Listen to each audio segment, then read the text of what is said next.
The only thing I can tell you is that Sarah had indeed changed. In your opinion, why would your mother remain in hiding over several weeks? You must leave me alone now. I have agreed to everything. Even to... But you do realize your mother will have to accept the consequences of her acts. I hope that your search will prove successful and bring Sarah back to us soon. I'll be leaving now because whatever it is you're up to, I do not want to know. Since then, we have become one and the same. We have officially erased the identity of my sister Emma. Emily Hillsborough. The woman with two faces. Everyone seems to be a little unnecessarily heated. Don't forget where you are, please.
Don't move.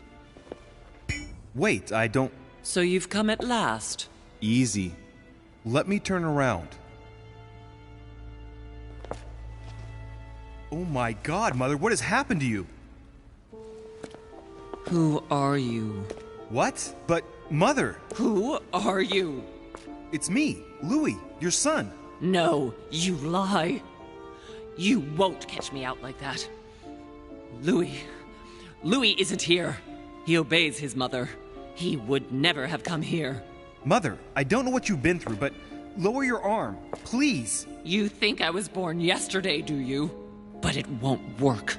I'm begging you. One day you will fall. Mother! Why are you here?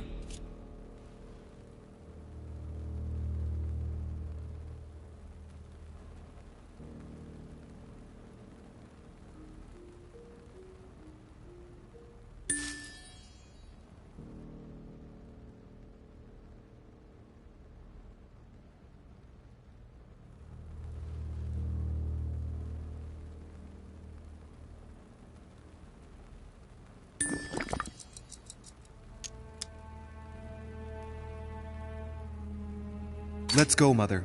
Let's go home. In all my heart, there's nothing I want more. But I know you won't let me leave. You are evil incarnate.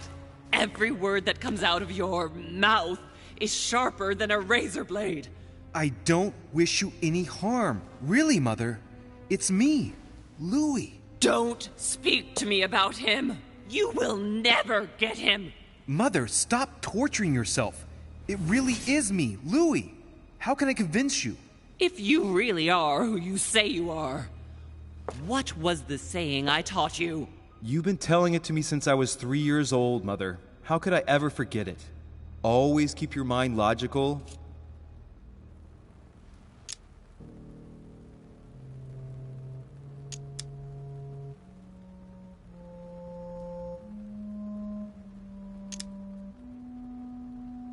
And open. You knew it. You are smart. You're getting me muddled up. Tell me, rather, whose place were we at when I told you I was coming here? Mother, I really am your son. You can't trick me. We were in Paris. We were investigating an art dealer. His name?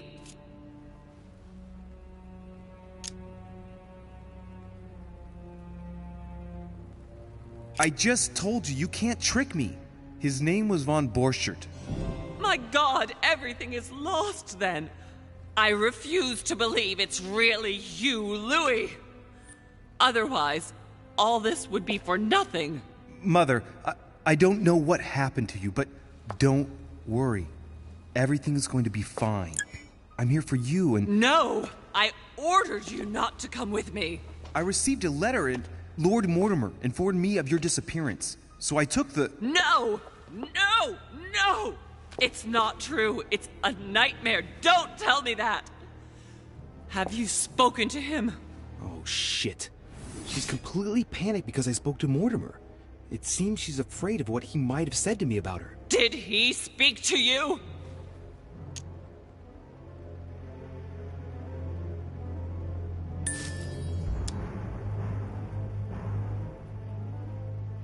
Mother, I don't know what you're imagining, but don't worry. Everything will be all right. If you're worried about what I might think about Elizabeth Adams, honestly... Oh, Louis! Elizabeth is the last of my worries right now. I did what I could for her, but it was too late. Very well. Logical and open, Louis. Since you arrived on the island, has anything strange happened to you?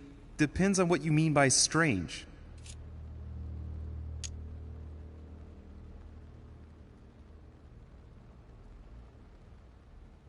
Do you want to tell me about your relationship with Elizabeth Adams? Louis, I don't know what you found out, but just know that I did everything I could to help her. I'm sure you did, Mother. I'm not judging you. You know, what she had to put up with was slowly gnawing away at her. Now shut up and listen to me. We might still have a chance. Something of utmost importance is going to play out right here. What are you talking about? A conference, Louis. I should think all Mortimer's guests have arrived by now, haven't they? Yes, they have. Since this morning. Perfect. The conference will be able to begin. Indeed. It shouldn't be long and... Let me finish. We haven't time. You will attend this conference, and you must find out what Mortimer is up to. Don't trust him, Louis. Understood? But what's it about? No matter. I'd wager it's about a vast acquisition of some territory in North America. This, however, is not the issue. But don't you think that... Louis, I made a mistake by coming here. We are in the lion's den. Mortimer, Holm, their guests. Watch what happens. Do you think it's normal that the representatives of the most powerful nations are here all on their own without anyone else? On an island in the middle of nowhere in total secrecy? No, not really, but... Louis! They shape the world. They manipulate us. Everything is decided here and now. They create and break states, provoke wars, destitute governments, or decide who will be their leaders. Open your eyes! Mother, calm yourself, please. Nothing is impossible for them. They are capable of reaching everyone, wherever they may be. Through high society banquets, they model the future of us all. And it isn't at all an issue for them. And? What do you propose? It's time to act, my son. You will go to this conference, and from the inside, you'll do everything you can to prevent Mortimer's plan from going ahead smoothly. We can talk later. I'll explain everything. But why? Do as I say, Louis. It's of the utmost importance.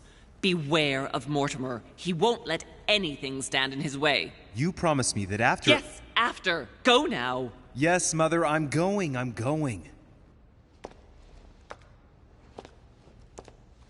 One more thing, Mother. Emily Hillsborough, Emma's sister, came to this island looking for her sister. She probably won't hesitate to take revenge and... It's the signal that the conference is starting, Louis. Don't be concerned about the Duchess. She's the last of our worries.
golden elixir.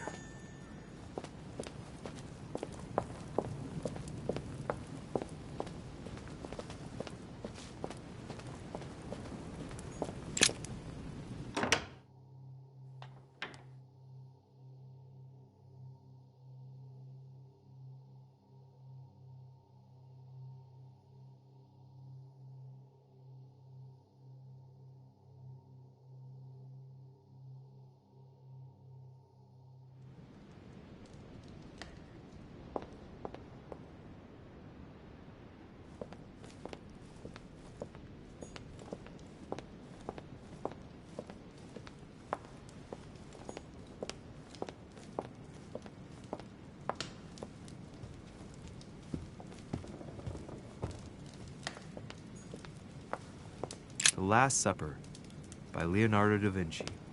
The last day before his crucifixion, Jesus announces that he will be betrayed by one of his disciples.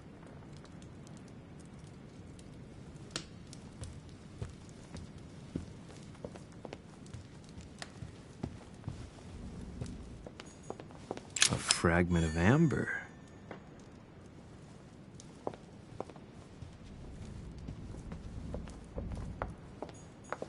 The Song of Roland. Roland feeleth his death is near, his brain is oozing by either ear. With his brain oozing, it's already remarkable that he can feel anything.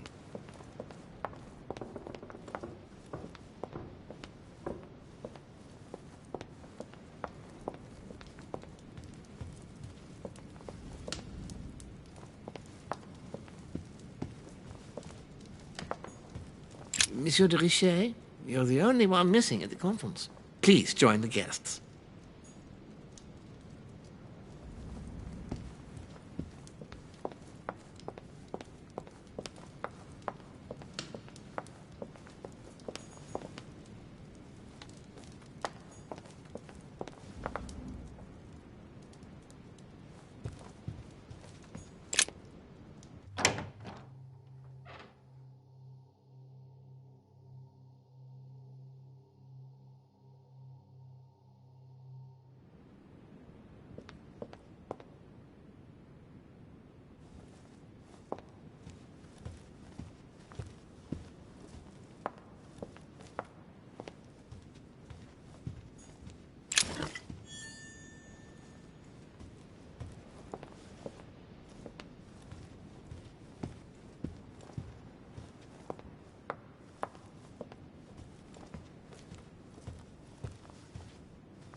Monsieur de Richet, you are expected at the conference. Please take the door to your left to join the guests.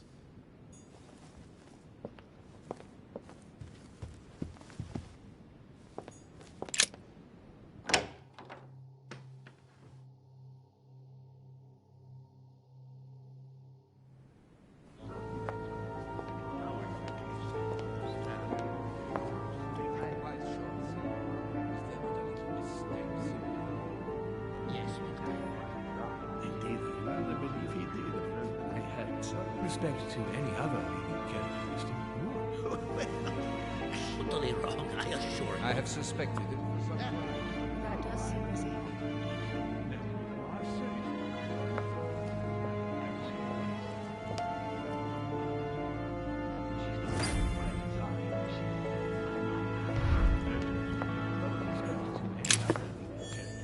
I do not imagine that much has been done for by all that I have ever read.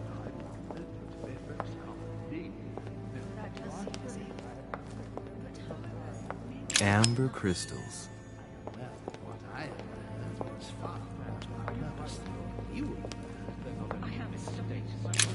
Yes, because she asked him at last, and he would not help answering, but she said he seemed quite angry at being spoken to. But it is not sound. You know it is not sound. Your conjecture A is chest with a totally wrong, motif I representing the assure you. alchemical I have symbol of suspected water. it for some time, but now I am convinced. I have already told her so once, by your desire. Are you quite sure, sir? Is there not a little mistake somewhere? Yes, because she asked him at last, and he could not help answering her, but she said he seemed quite angry at being spoken to. But it is not sound. You know it is not sound. Your conjecture is totally wrong, I assure you. I have suspected it for some time, but now I am convinced. I have already told her so once, by your desire. Are you quite sure, sir? Is there not a little mistake somewhere? Yes, because she asked him at last, and he could not help answering her, but she said he seemed quite angry.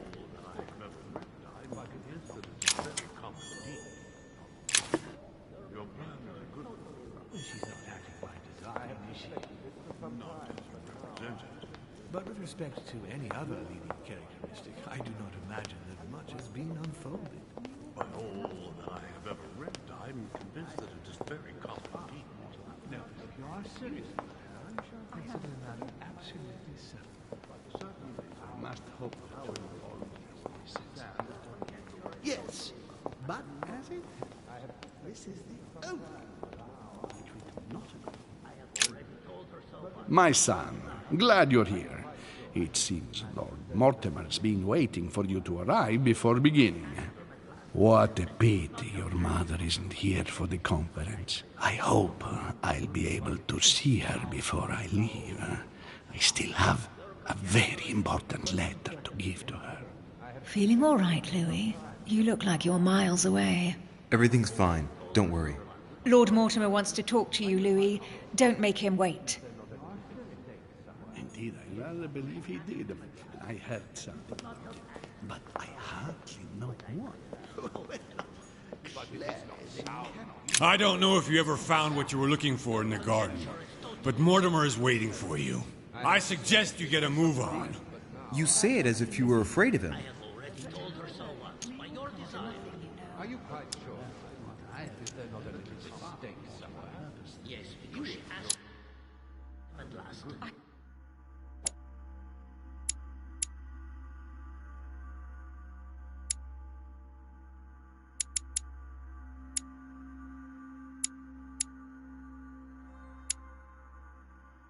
He could not help answering her, but she said he seemed quite angry at being spoken to. But it is not sound. I sense that you have things you'd like to say, but something's holding you back. What is going on between you two? Nothing. Absolutely nothing. I believed in him. I followed him to the best of my ability. I championed his ideas, defended his decisions, and then, without even realizing it, I became lost. The siren's song, Monsieur de Richet. You wake up one morning, not knowing where you are, and you think about everything you've done for a man who wasn't even worth it. For a man who has no respect for you, who uses you, and who drops you as soon as he no longer needs you. For me, it's too late now. But you still have a choice. Don't respond to his call, sir. Your conjecture is totally wrong, I assure you. I have suspected it for some time, but now Good evening, gentlemen. Are we ready? The much-awaited conference is about to begin? That is what we have all been waiting for. I believe that Lord Mortimer wishes to speak to you before it begins. You should go and see him. Are you quite sure, sir? Is there not a little mistake somewhere? Yes, because she asked him at last, and he could not help answering her, but she said he seemed quite angry at being spoken to. But it is not sound. But with respect to any other characteristic, I do not imagine that I have already told her so once, by your desire. No, are you quite serious about it? I shall consider the matter absolutely settled. Certainly, sir. Allowing the case, however, to stand. Ah, Louis, I've been expecting you. Thank you for joining us. We are about to begin our conference. Let me explain what is at stake. Thank you kindly, but what do you expect of me exactly? My mother's the one who's supposed to attend, not me. That is indeed what was initially intended. Unfortunately, she still hasn't been found, and my guests can't stay here indefinitely. The conference must begin, and it would be truly beneficial to the Order to join in the project. Consequently, I would like you to replace her during her absence. What is at stake here is of the utmost importance. It's important that the French order gets their say. And should you need any advice, don't worry. You are not alone, Louis. Very well. Can you give me a brief explanation of the aim of it all? Of course, Louis, I was coming to that. The aim of these meetings is to bring together the most influential people in order to think together about the future. But the future of who? Of the world, Louis. Our desire is to steer the destiny of our respective countries for the good of all, and to no longer suffer the random hazards of history. In concrete terms, how do you organize your discussions? A conference is always organized the same way. There are two masters of ceremony who determine an important subject. You and Sir Gregory, I presume. Exactly. We shall be the masters of ceremony. It was our obligation to each bring to the table several guests in order to debate a subject. Once the debate is closed, a decision will be made by a vote of all the participants. By a unanimous vote. If the project is not agreed on by all, then it will be rejected. And neither of the two masters of ceremony have the right to vote. It's up to the guests alone to decide, Louis. In other words, us. Gregory and myself are merely the go-betweens. Finally, if the project is validated, each guest goes home and starts working to make it happen. It can take years.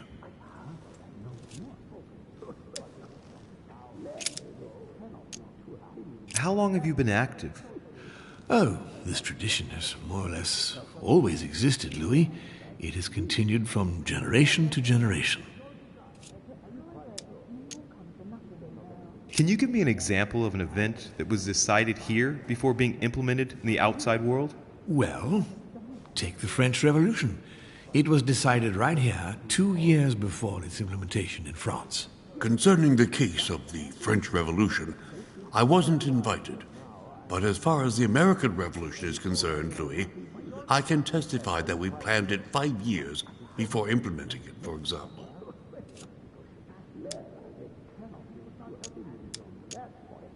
Do you often hold this kind of society dinner? In general, once a year, but in actual fact it tends to be events that dictate our gatherings.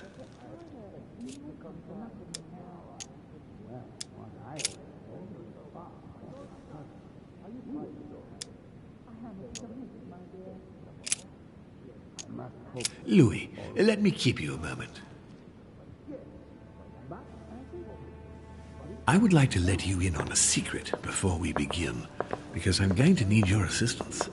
You see, the project I'm going to present concerns the territory of Louisiana in North America. It's currently Spanish territory, and I'm going to make the proposition to the Assembly for it to become French. But how does that concern me? Well, you see, I prepared this project with your mother. We began thinking about a crazy idea. Unfortunately, Sarah went missing before getting the bigger picture. I don't intend to stop at Louisiana. My idea is to increase the territory of the United States. The first stone of this vast project consists of getting Spain to cede Louisiana to France. Once it becomes French, France will hand it over to the United States, which will then allow them to double the size of their territory. And that's where you come in. France and the United States, hand in hand, two democracies illuminating the world.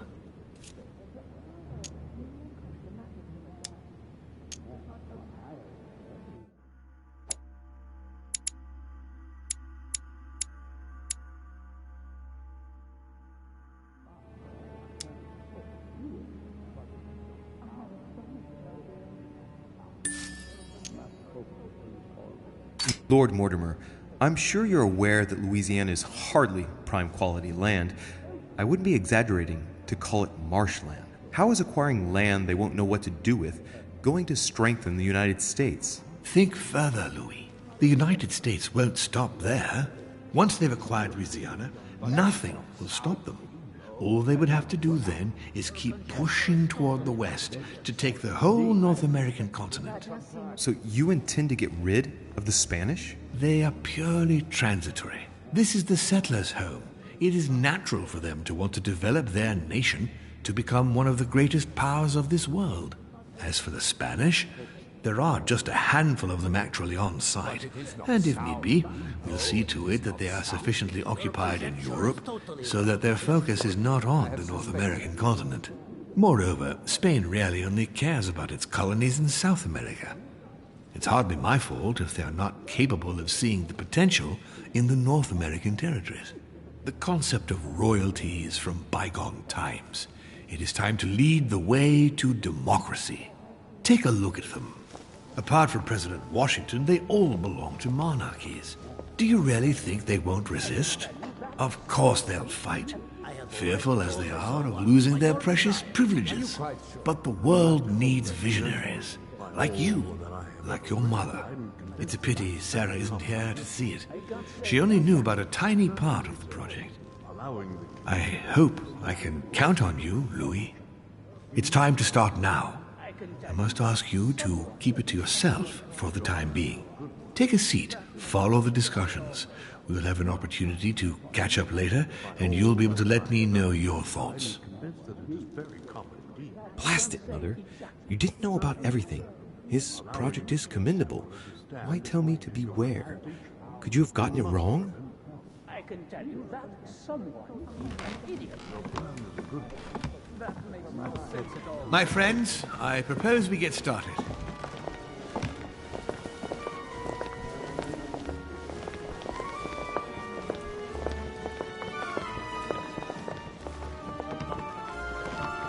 First of all, I would like to thank you for taking the time to come.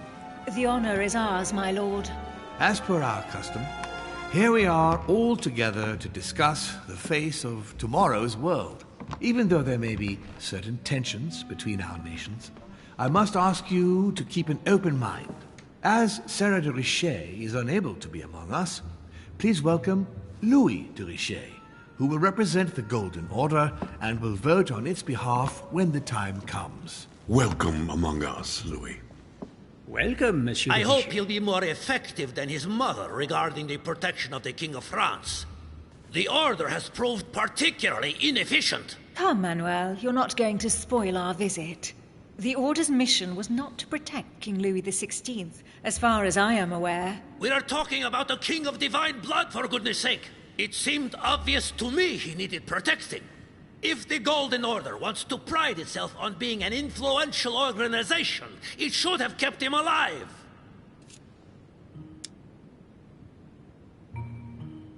Thank you all. I am honored to be among you today. I will strive to represent the interests of the Order as best I can. Perhaps we may begin, Lord Mortimer. Certainly. I have a dream that our nations will continue to support each other, more now than ever before. A dream that, for the sake of common good, we will do what it takes to ensure stability in the modern world. I have a dream that we shall lead by example and ensure that the American territory may remain in peace. Thank you for the thought, Lord Mortimer, but I don't see where you're leading. I'm coming to it, Mr. President. I need not remind you that North America is currently divided between the United States on the East Coast and Spain, which occupies the remaining 2/3 of the continent. Well, I propose that Spain cede the center of the continent to France, namely all of Louisiana. Louisiana? But, well, it is not for sale. Lord Mortimer, I sincerely hope I have not come all this way just to hear you ramble on about what Spain should and should not do. When we went to all the trouble of gaining the territory a few years ago, it was not just to lose it today. Have I made myself clear? What did I tell you, William? You speak of union, and yet here you are, about to tear us apart. Duke Manuel, I perfectly understand you. But rest assured, you will soon adore my proposition. You shall see. Well, since you give me the choice, my good fellow, allow me to doubt it. However, I am impatient to hear what Spain could possibly gain from the sale of Louisiana. I never spoke of a sale, my good fellow. What? But I do not understand. There is one more territory left to conquer, if I'm not mistaken, in the northwest. It is, of course, occupied by your notorious Indians, but... We shall soon be rid of the savages, so that is not a question. Duke Manuel, I believe that Spain should cede Louisiana to France, free of charge. This is utterly grotesque, Lord Mortimer. What a strange example you set for your young protégé. Isn't that so, Monsieur de Richet? Do you understand anything of this proposition?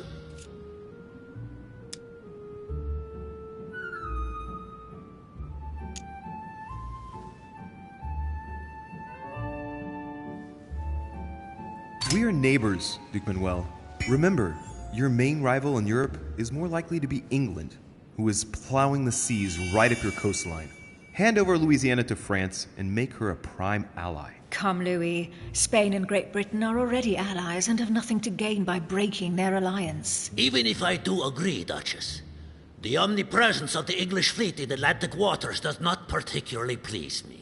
I must say, William, I find your project mostly disfavors me. I thought you were my friend. And I am, Mr. President. That is why I'm doing everything in my power to calm your expansionist fervor. France, in Louisiana, should persuade you not to attempt anything to take the territory by force.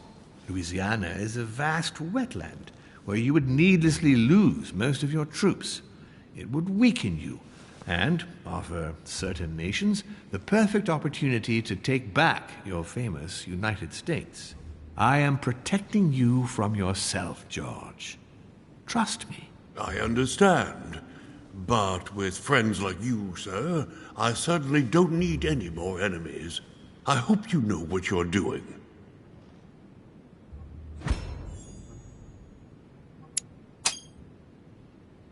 Am I imagining things, or does it look like Washington isn't aware of Mortimer's plan?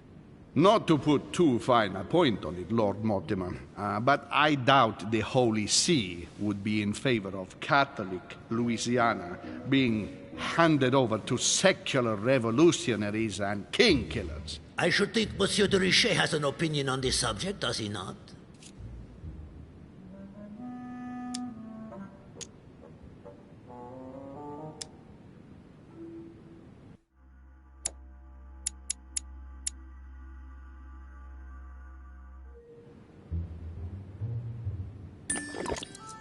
Your Eminence, have no fear over that.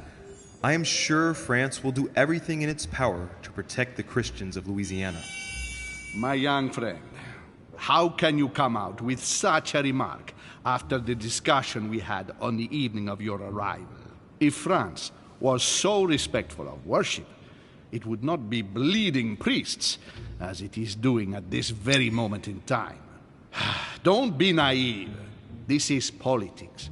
The Holy See must be concerned at seeing such a large territory falling into the hands of the French. Mi auguro che insegnerete l'educazione a questo giovanotto presuntuoso, Sir Gregory.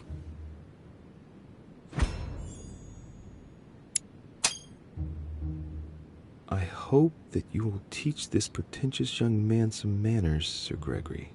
It looks like I won't be just making friends here. In any case, my lord, I doubt the English crown will agree. Ich versichere Ihnen, Emily, nie Preußen wird diese Vereinbarung akzeptieren.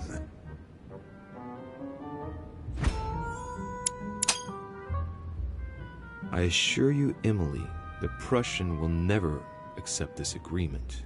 Volner looks like he's set on ruining Mortimer's plan. Duchess, I am persuaded that we shall find a common ground. That's enough, William. These are grave times. We don't care about the fate of Louisiana. That worthless expanse of putrid swamps interests no one but yourself. Speak for yourself, my friend. Hold on there, Mr. Royal Gigolo. Lower the volume, and let Sir Gregory finish.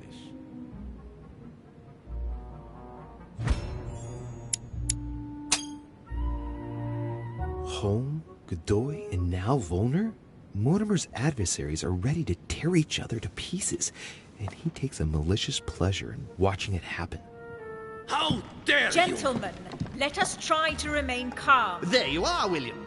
See where your projects have taken us, as per usual. Chaos! That's enough. I'm tired. We shall continue this discussion tomorrow, but please be aware that your project will never be ratified. Those who are opposed to this project, follow me.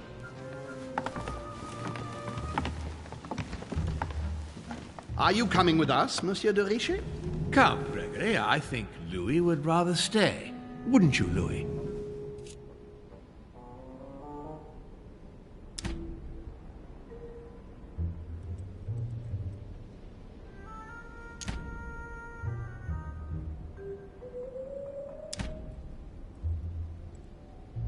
As for me, I think I shall remain with Lord Mortimer, Sir Gregory. You are committing a grave error, Louis. Time will tell.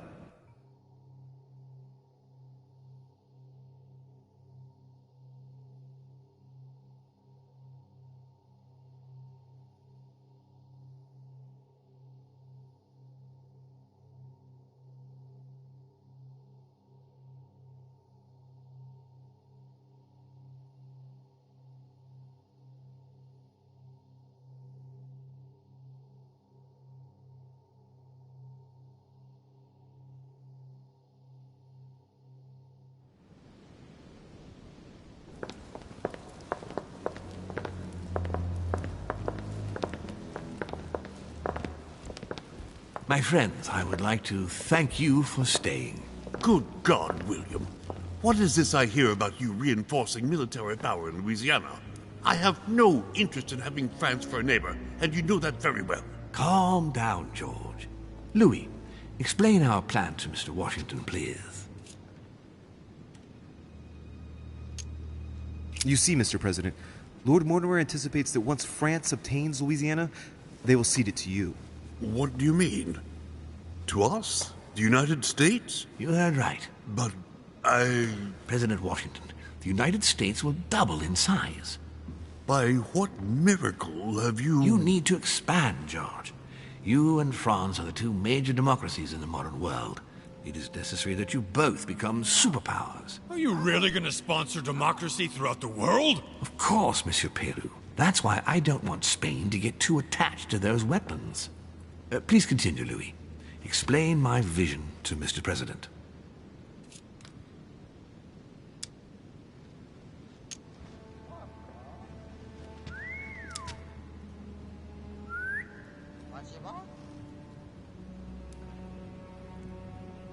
By going through France, Spain won't suspect that it's you who's going to take possession of Louisiana. They'll even believe that France will be a protective buffer between itself in California and you on the East Coast.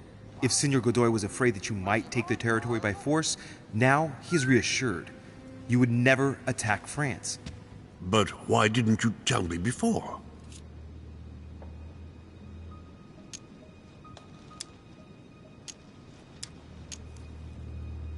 So that Lord Mortimer would appear to be isolated without support. Exactly. You got it, Louis. Lord Mortimer retains the advantage by advancing undercover, and for it to work, he needed you to act surprised. William, you haven't changed. Always one step ahead. One step ahead? You're joking. More like 5. On that note, my friends, it's getting late. Mr. President, continue to take offense over my project when we resume the conference in the morning. You do it to a T. And if Sir Gregory has the audacity to send you an emissary to convince you to go against me, do me a favor. String him along if you can. The more they believe we are divided, the more we'll have our hands free. Only too happy to oblige. Now, let us get some rest. We've got a big day tomorrow.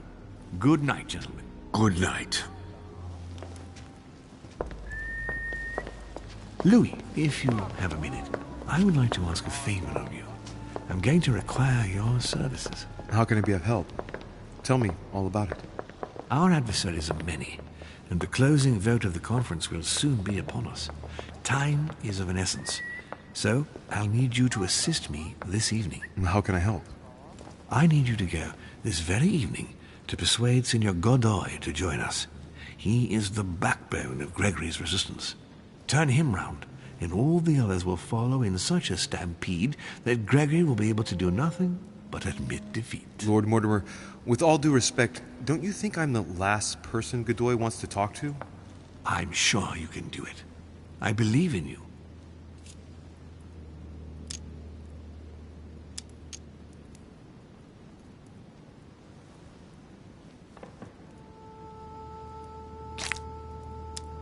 Lord Mortimer, you're not telling me everything. Let's say I wouldn't disapprove if the Right Honourable, though nonetheless choleric, Duke Manuel put you in his bad books. If it could motivate him to declare war on France, it would greatly serve our interests. War? What do you mean? I told you before the conference. The more we distract Spain from the Americas, the less it will have an eye on Louisiana. But all the same, we're talking about a war in Europe. Don't worry. That's why Mr. Bonaparte is with us. I am convinced we'll be perfectly capable of managing the conflict. And Signor Godoy is not a great soldier. He will not commit Spain to a long war that he won't be capable of managing. I'll go straight away. Thank you, my boy. And get some rest afterwards. Big day tomorrow.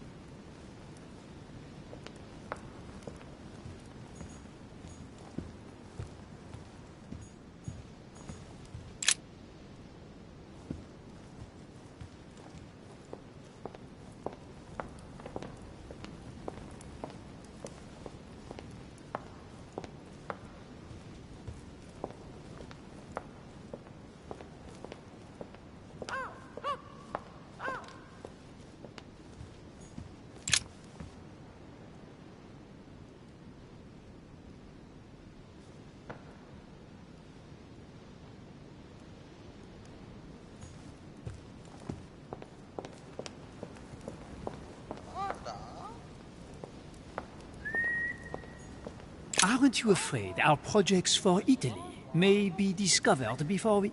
Oh. Please excuse us, Louis, but I need to speak with Lord Mortimer in private. No. What do you want, Louis? I'm going to have a word with Duke Manuel, but you know him better than I do, I believe. Yes. Avoid any marks of respect and protocol pertaining to his rank. He's not fond of courtly manners. Thank you for the advice, my lord. When are we supposed to vote? The conference resumes tomorrow morning. That leaves little time for the little favor I spoke to you about. Indeed. I'll go straight away. I shall be leaving you.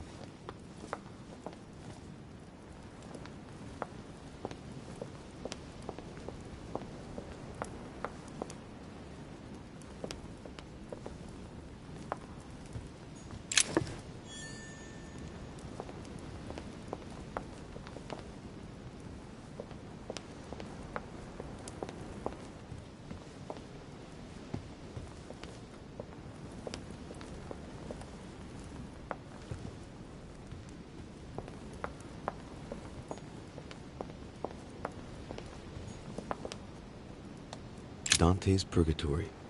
Why does your mind presume to flight when you're still like the imperfect grub, the worm before it's attained its final form? Charming.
Hey, Peru's name tag's fallen off, and his door's ajar.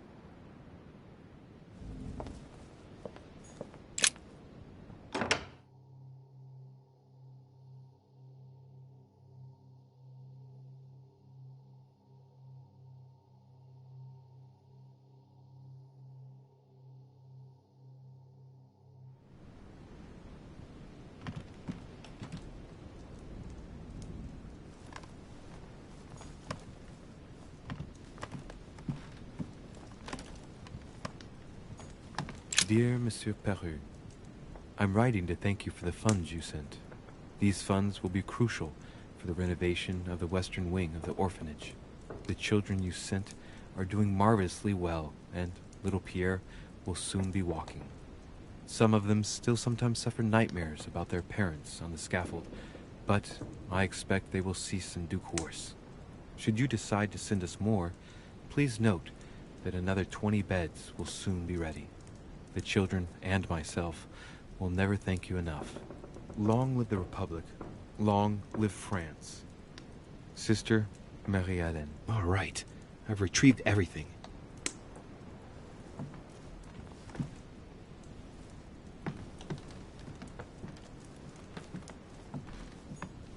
The Massacre of the Innocents, but by Van Harlem. I think that Mortimer likes to play mind games with his guests.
Amber crystals.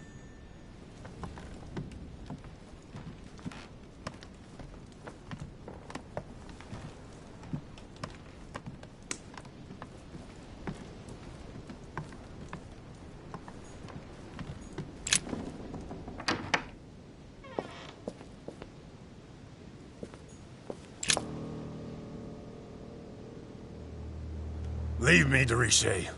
I don't feel like talking.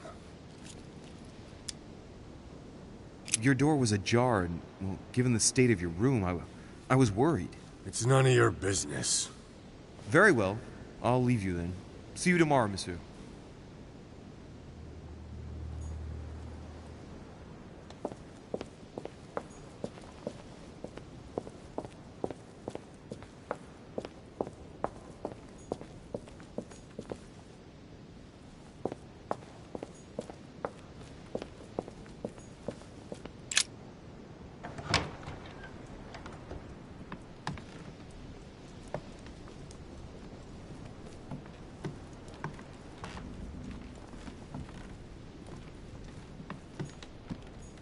My dear Napoleon, as previously agreed, I would like to ask you to join us in January on my island to participate in the high society meeting organized for the occasion. We shall be able to continue our discussion about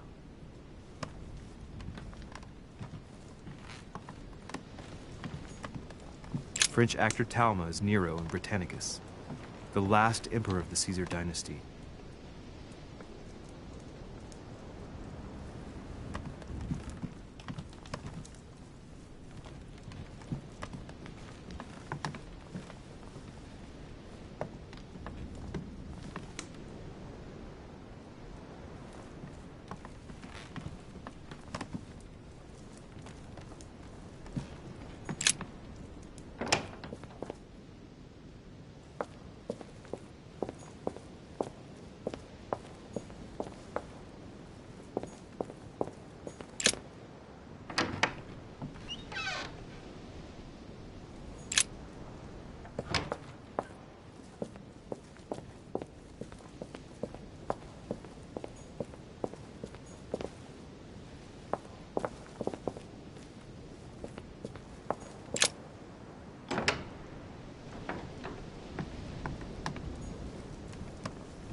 Monsieur Napoleon Bonaparte.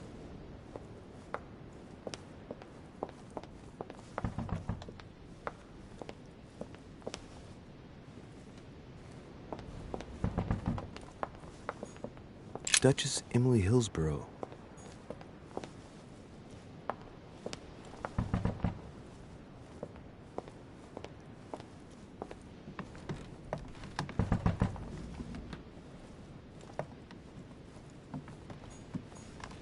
Ah, Monsieur de Richet. You wouldn't have seen Duke Manuel by any chance, would you? I was going to ask you the same question. I wanted to speak to him, but no one will open the door. I'm not sure he's in there. If I want to pass through, I'll have to get Volner out of the way.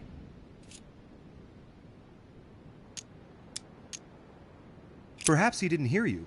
Did you try entering? No, of course not. It would not be proper, after all.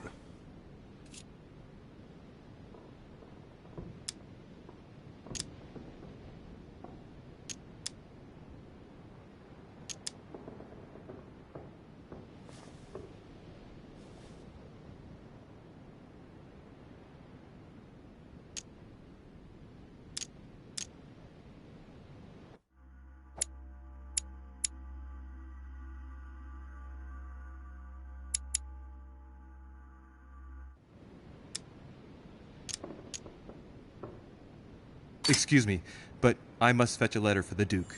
Very well, sir. You may pass.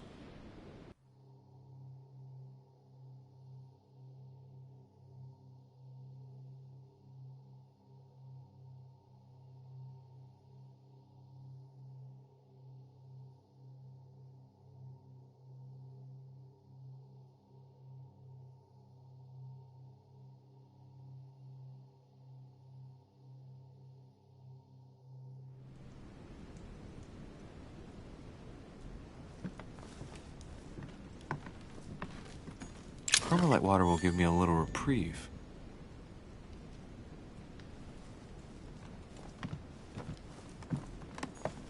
Don Quixote. Talking without thinking is like shooting without taking aim. I'm gonna have to think about that one. Honey, the remedy of the gods.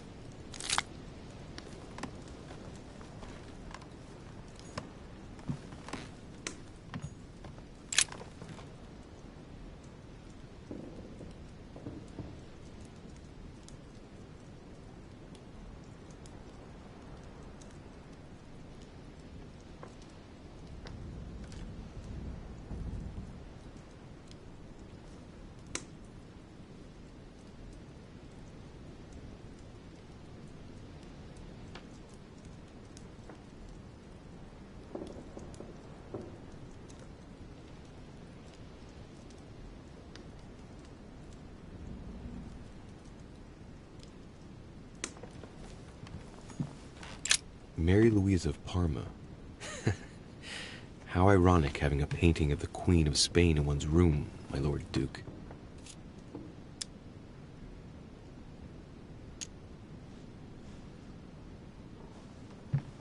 Hey, it looks like someone slipped something in the back here. It's a letter. Let's see what it says. It reeks of perfume, and it's written in Spanish. Godoy. You really are a little devil. So, let's see what it says.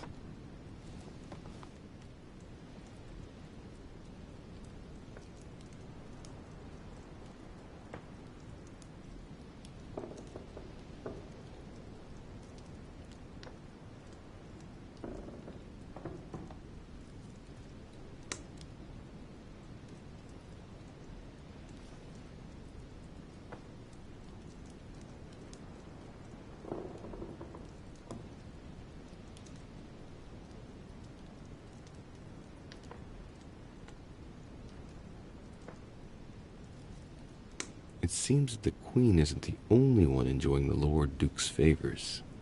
If the Queen found out, it would cost him dearly. I'll keep it with me. You never know.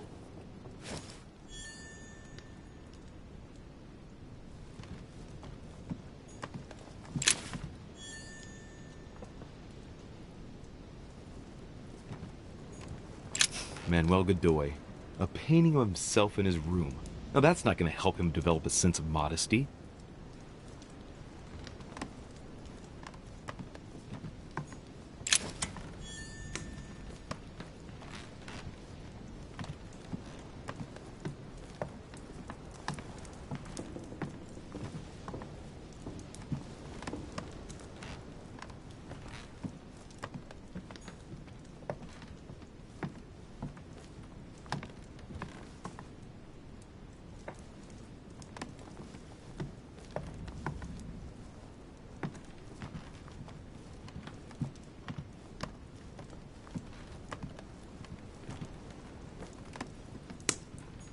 A drachma.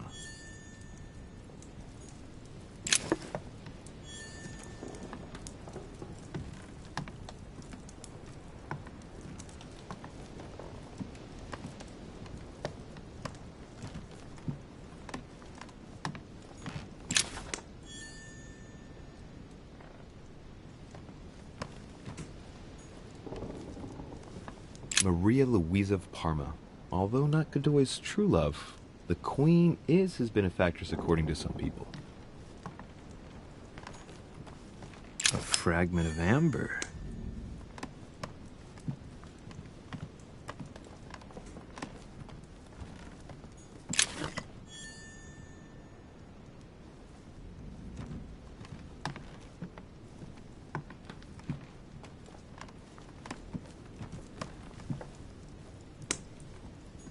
Brutus and his companions taking an oath to kill Caesar.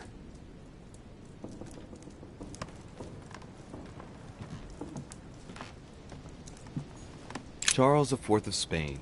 Now there's no chance of Godoy forgetting who he owes everything to.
Kiss of Judas, painted by Caravaggio. This is how Judas pointed out Christ to the Roman soldiers. Can you imagine a worse betrayal?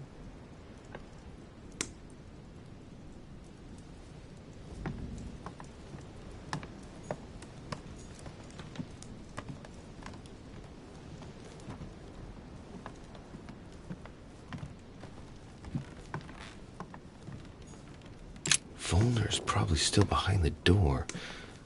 Best go out through the balcony just in case.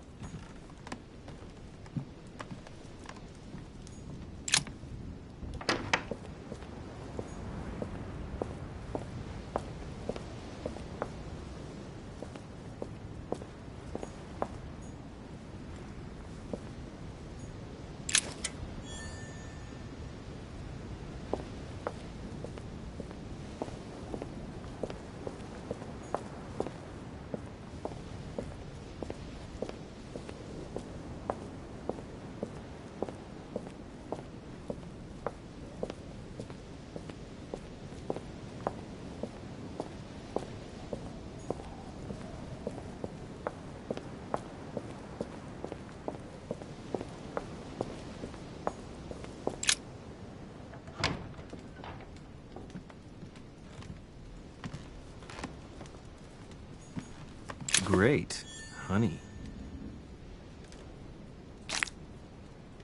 The torture of Ixion, condemned by the gods to lose his mind because of his arrogance.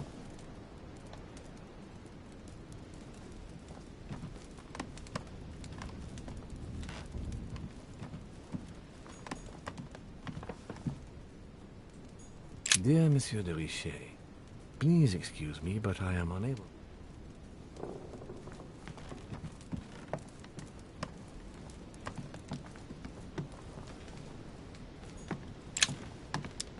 Golden Elixir. Inferno by Dante. Abandon hope, all ye who enter here. Lovely lectures Mortimer is giving to his guests. Very jolly. Amber crystals.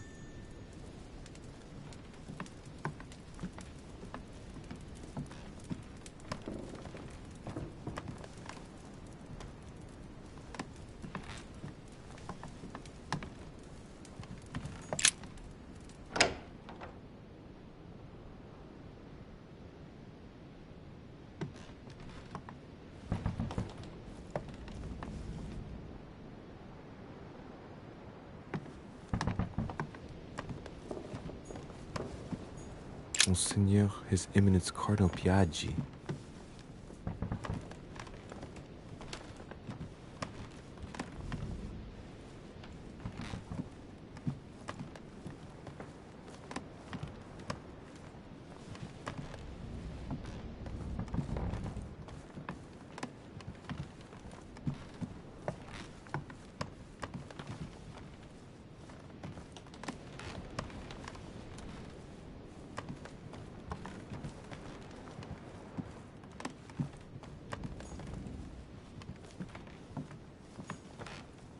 President George Washington.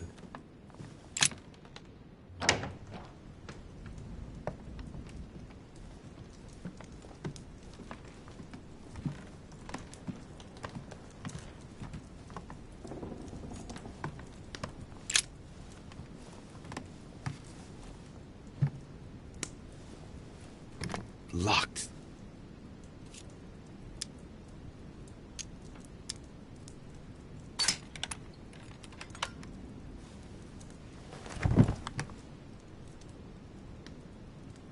President's personal reserve of laudanum, and judging by the quantity, he can't go without it. Ah, there's also a letter.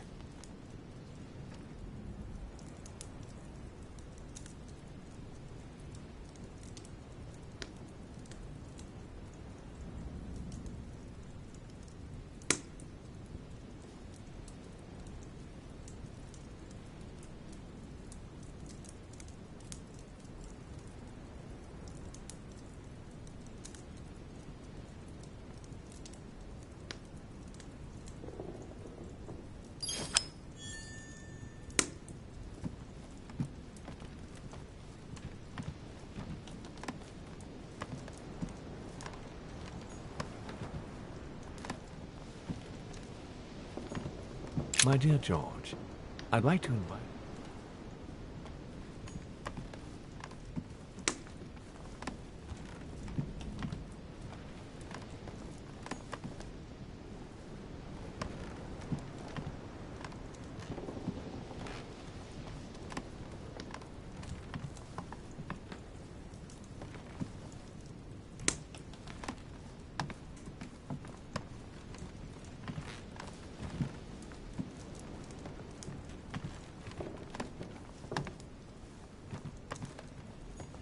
Map of Vermont.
My dear Elizabeth, I'm writing to inform you of some unfortunate...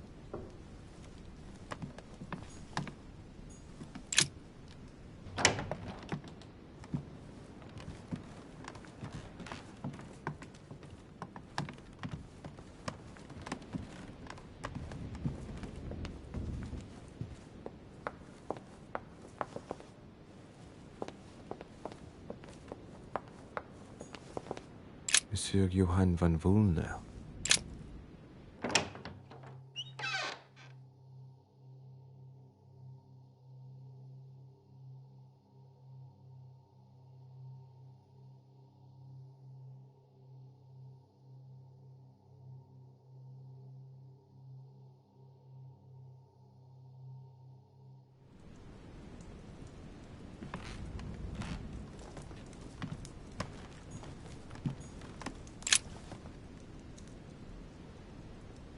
Great Work of the Soul by S. Madone.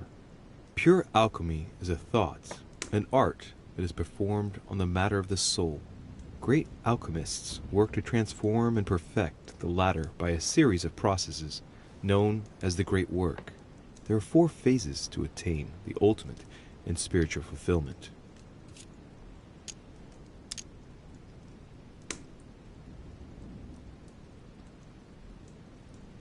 The human soul must descend, be corrupt, in order to become decomposed. It's something like what I felt when I think of what I found out about my mother. The soul broken up must be purified by the alchemist. Nice program. The soul must be transformed in order to attain sublimation by the recombination of the alchemist. It's tempting. Thus ends the great work. The incarnation of the purified spirit, the elevation of the soul, now become perfect. Its resurrection, thanks to the action of the alchemist. Except if the alchemist has bad intentions, then it's called manipulation.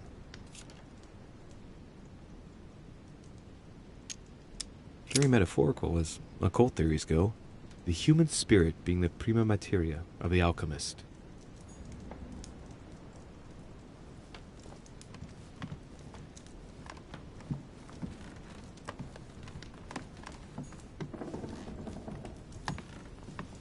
The signs of obscurantism.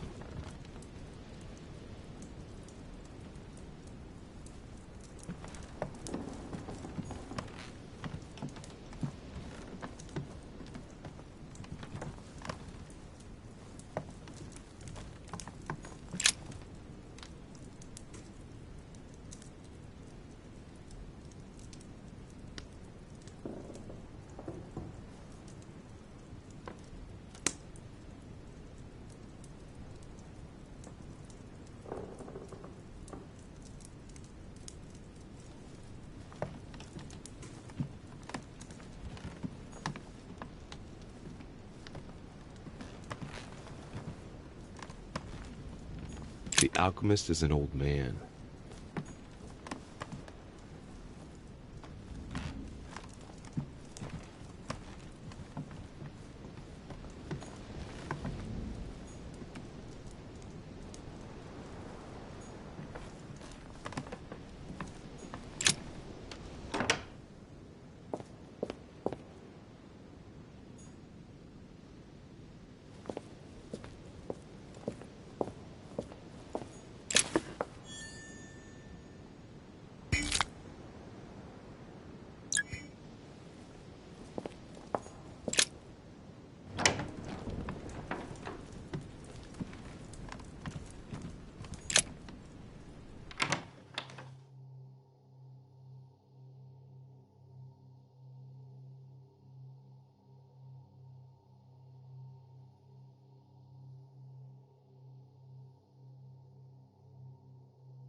What can I do for you, sir?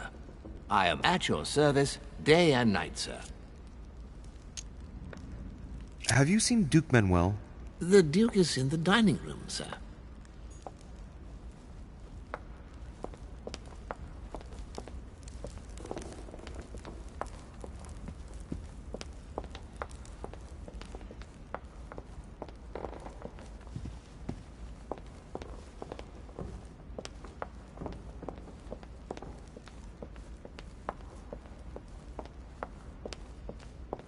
I would like to come in. I am sorry, sir, but that is not possible for the moment. Why do you ask? Sir Gregory's orders, sir. Can you tell me where I can find Duke Manuel, please? Alas, I do not know, sir. I can only assure you he is not in the small salon. I'm looking for someone. Tell me at least who's in there so I don't needlessly go looking around for hours. Duchess Hillsborough is speaking with Sir Gregory, sir. The other guests have gone back to their rooms through the other side. Very well. Thank you. Good evening, sir.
Atrus, the Miller Brothers. Mother expressly forbade me from reading it.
Honey, I couldn't have hoped for better.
Duke Manuel? Well, well.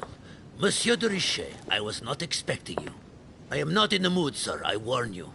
What do you want from me, sir?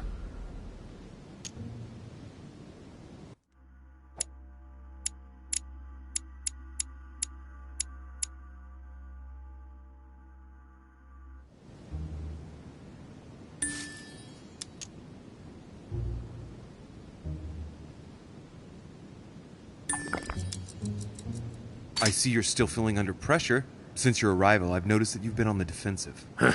It seems to me that Monsieur Peru has a knack for getting your back up. That is the least you can say.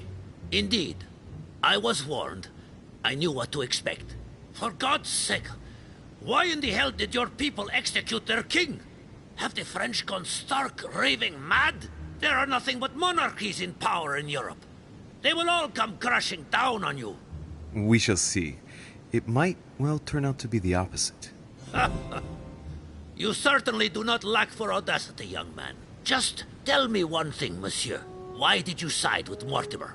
He is alone, isolated. The United States can do nothing to help you, and France is surrounded by over 10 countries, just waiting for the word to pounce. Really, I do not see why you choose Mortimer.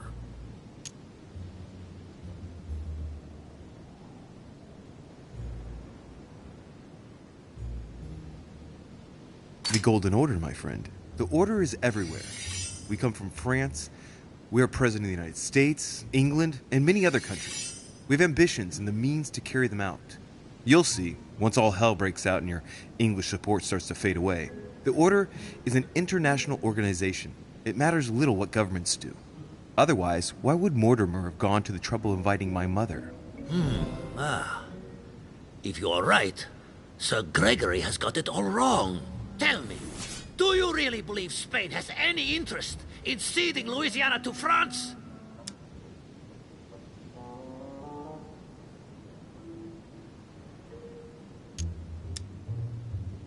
Duke Manuel, for Spain, I don't know. But for you, I'm convinced that Lord Mortimer will thank you generously. You would not be trying to bribe me, would you? Nothing could be further from my mind. It would be an insult to believe that someone such as yourself might have a practical attitude towards its virtue. Even so, it is only natural that you be supported and encouraged if you were to follow Lord Mortimer, isn't it? Indeed, for services rendered, it would be natural for me to receive compensation for the time spent achieving such an undertaking, yes? Naturally. And, given your status, my Lord Duke, the compensation would have to be considerable. Naturally. Tell me one last thing. What would I gain from all this?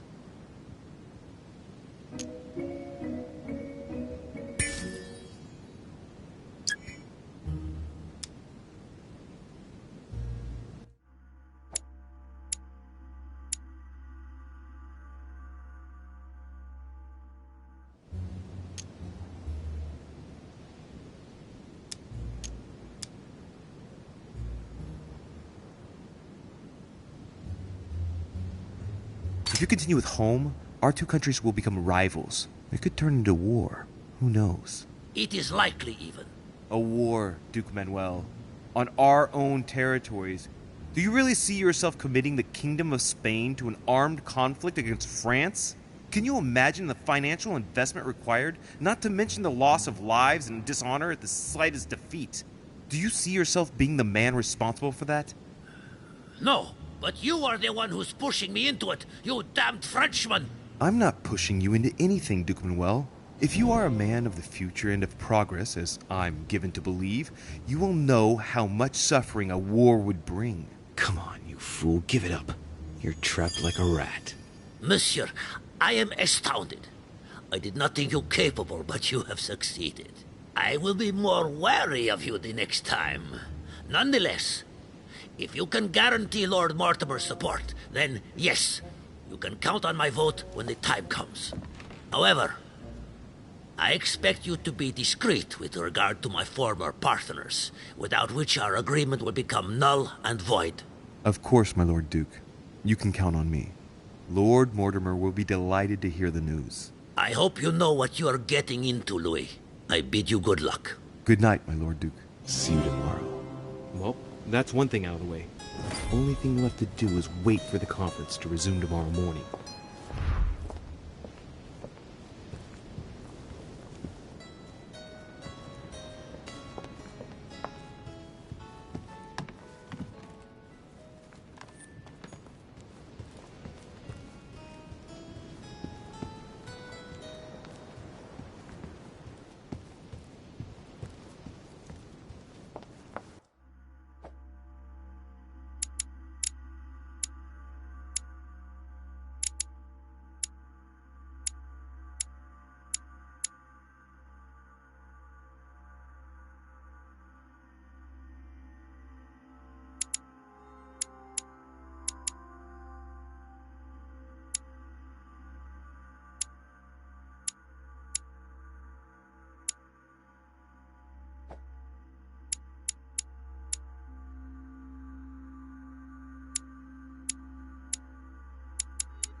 Ah, Monsieur de Richet.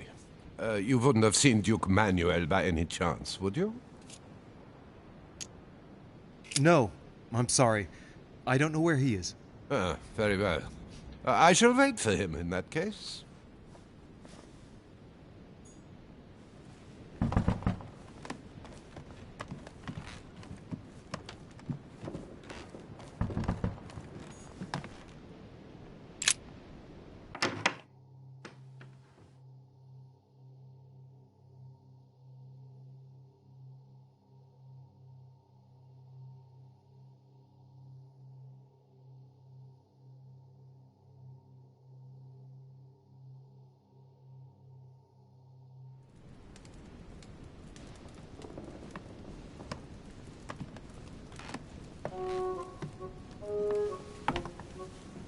Good evening, Monsieur le Français. Duchess, you're here. What a charming surprise. I'm beginning to think you can't be without me. You have managed to penetrate my armor, sir. Am I disturbing you, perhaps? That's not what I said. Ah, by the way, you surprised me during the conference. Why's that?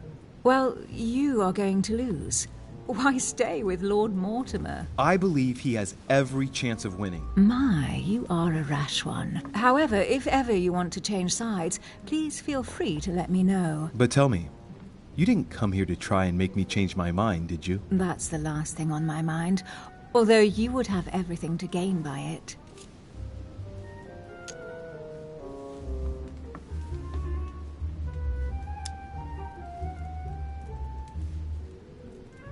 There's no point trying to persuade me. Don't hold it against me. Of course not, silly. Louis, if you trust me, you ought to ask yourself why I have chosen home. You do trust me, don't you?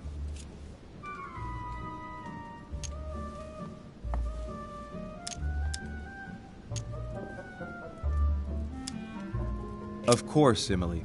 Admit, though, that it does make you think. There's still time, you know. Join us before it's too late. Unfortunately, my word is my bond. I don't want to leave Lord Mortimer in the lurch. Very well, as you wish. It's up to you to decide. Tell me, are these visits to Mortimer's always so intense? Yes and no. My sister doesn't normally disappear like she has. Any news of your mother?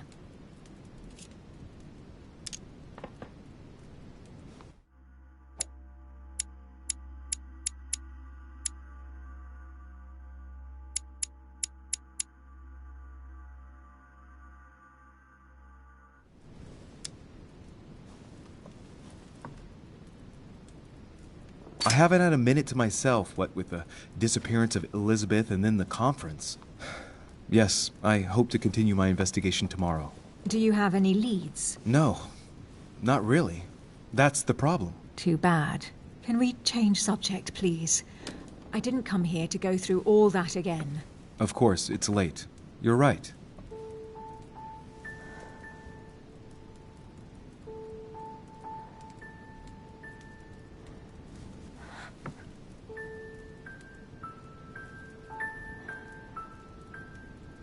Come, Louis.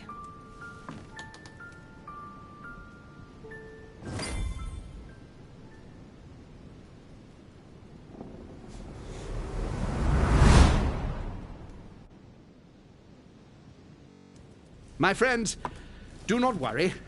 I assure you that Lord Mortimer's plan will never see the light of day. I shall deal with informing our allies, but for the time being, I need you to make a stand. What do you think about Monsieur de Richet? I don't know yet. I feel there's great potential in him. He looks like he can be trusted. And Duchess Hillsborough. Why isn't she here? She's busy. Don't worry about her. Oh, isn't it time to replace her? Not so fast, sir. She is an important figure. You ought to have a little more faith in her. What are we going to do about Washington? He will be a hard nut to crack. On our chessboard, he is Mortimer's king. Don't worry. Mr. President only wants one thing. To keep his dear America united. He won't jeopardize everything he has achieved on a whim. He has been serving Mortimer for quite some time. It won't be easy to bring him around. Do you feel all right, Mr. Godoy? You haven't said a word. Please excuse me, gentlemen. I feel tired. Oh, I see. I think it is high time you left us then. Now!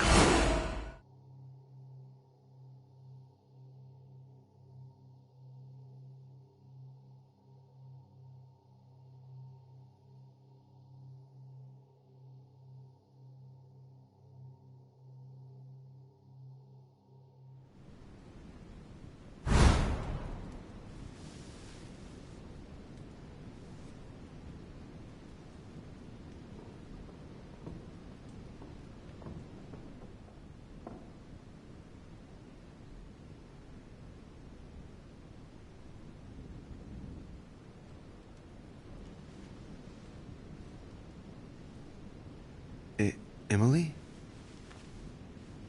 Emily? Are you there? Typical. There she goes again. What's with this habit of hers of taking off in the middle of the night?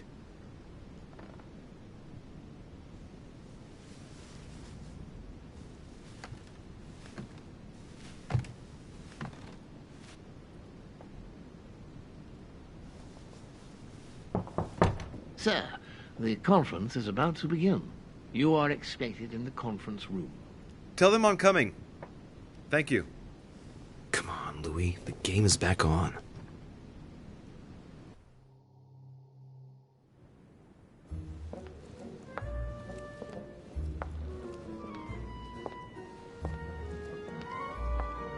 My friends, the conference is about to begin.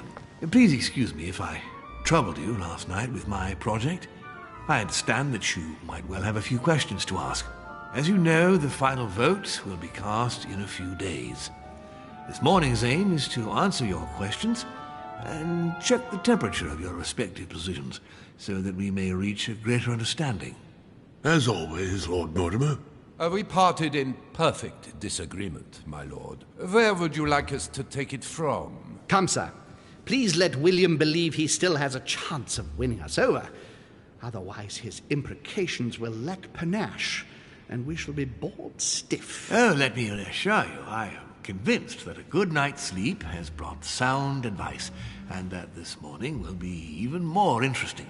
Therefore, I would like to go around the table in order to hear everyone's first impressions. Well, I am still firmly against it, even though my choice won't count. Against. Against. Against. And you, Duke Manuel? Well, you see, it is more complicated and it... Godoy? Calm, Gregory. Don't try to impress my guests, please. They are not your guests. Gregory, anyone under my roof is by definition my guest. You included. I would be very grateful if you would let my guests speak. Duke Manuel, you were saying you still had some doubts? Well, you see, the situation has changed since last night. What's going on here, my Lord Duke? You see, I gave it some thought during the night. New arguments have come to light. What do you mean, Duke Manuel? Sir Gregory, I regret to inform you that Spain will not support you in this operation. I vote for. Moreover, in response to arguments brought to my attention, I declare war on France. What? What is he doing? If you think France is afraid of you, you are dreaming. Over 10 nations rise against you, young man, and you behave like a yapping little dog? When the French armies are at your door, my Lord Duke, you will change your tune. Well, as for me, I am for Lord Mortimer's project, despite Duchess Hillsborough's overwhelmingly convincing nocturnal attentions. What? So Emily was playing at trying to win over guests last night? It was nothing more than a friendly little chat, of course. How could it be otherwise? And by the way, remember me to your husband when you see him. And you, President Washington, what is your position? For, of course. Well, that leaves just yourself and Monsieur Peru, Louis. You're all making me sick. Look at yourselves. What? You are pathetic! Have you been drinking or what? There you are, quibbling away. My Lord Duke this, and Madame Duchess that. You know very well that we're nothing but puppets on a damn string! Jacques, really? Let's end the charade! It's over! Jacques? My lord, thank you for everything you've done for me over the years. But it didn't come for free. And now I see the price is too high to pay. I'll stop. Come, Jacques, we'll talk it over. No, I'm finished. I want my freedom back, my lord. I shall no longer work for you. Wait! De Richet, you just can't help it, can you? Stop trying to play the hero, man!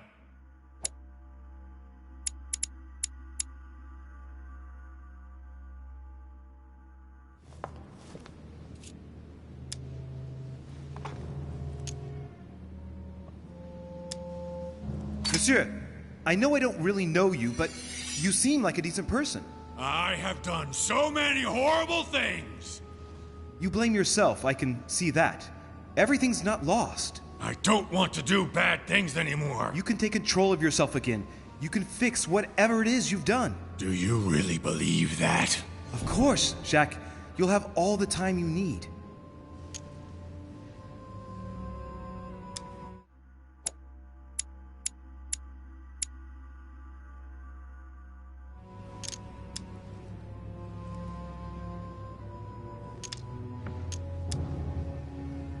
I'm sure we can work things out. But you don't know him. Let's stay united, Jack. He's nothing without us. Really? Trust me. Come on, Jack. Stop now, before it gets any worse. Give me the gun, please. I wasn't gonna fire at anyone, you know. I know. I don't want him to talk to me. Don't worry, you're safe now, Jack.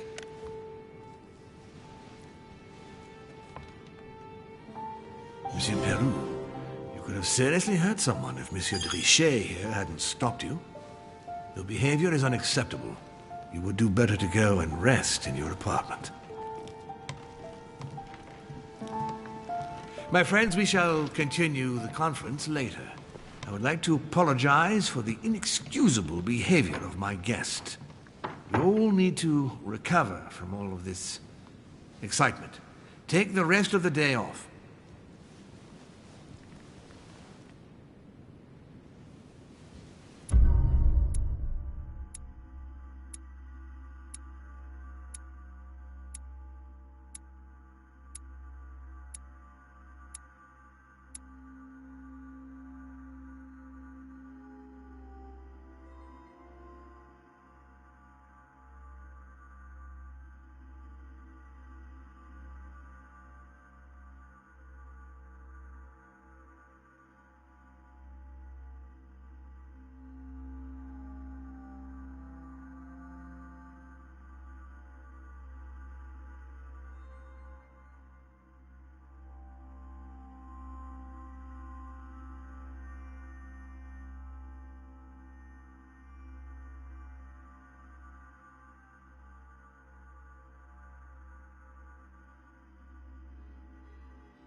That makes no sense at I all. don't understand. I spoke to him only recently. Monsieur Peru has lost his mind. It's obvious. Yet another way for the French to make a spectacle of themselves. Well, once again it has worked. My friends, let us settle down, please. We are all in shock, of course. Let us celebrate Louis's courage. He enabled us to avert a tragedy. Yes, that was very noble of you, Louis. You have given us all a fine lesson in courage. Thank you. He owes you his life. That's quite something. That madman deserves to die.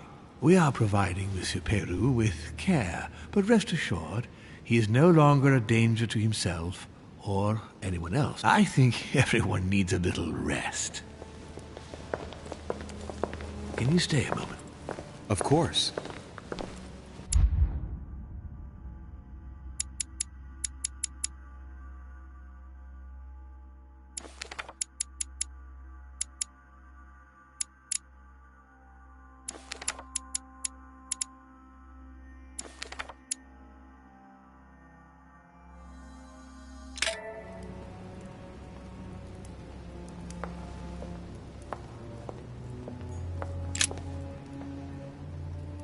Louis, I wanted to thank you personally.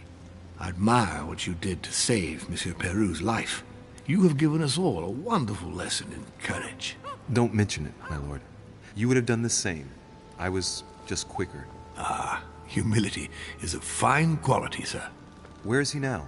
In his room. I him trying to take his life again. Or, worse yet, attacking one of the guests. When in despair, Monsieur Peru is clearly a dangerous man.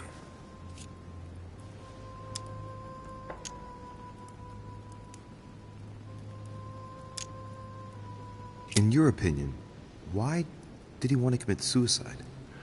Well, I'm afraid with the passing years, he could no longer carry the burden of his actions during the French Revolution. What do you mean? Do you know his reputation? Not really, I must admit. Well, Jacques Peru is considered to be one of the most ruthless judges of the Revolutionary Tribunal of Paris. If by misfortune he was the one on your case, you had 9 chances out of 10 of ending up on the scaffold, or else tortured at Petit Châtelet until your execution day. In that case, why did you support him? Through loyalty. I am not in the habit of abandoning my allies. At the beginning, he firmly supported the convention by ensuring that the nobility could not escape their destiny. The purging of the noble blood. It is unfortunate, but often necessary for change, Louis. We had to ensure that the old regime would never return to power, without which all our efforts would have been in vain. On that note, my lord, I'll be leaving you. Have we covered everything? Absolutely. Oh, Louis, one more thing, please. I wanted to thank you for your support during the conference. You've made the right choice, and it gives me tremendous satisfaction to have you with me on this project. What is at stake is worth it, my lord. Now, I won't hide from you the fact that I have no idea by what miracle we could ever get a unanimous vote. Trust me, Louis. We still have a few more cards to play. You'll see. Anything can happen in politics. I'll see you later, my lord.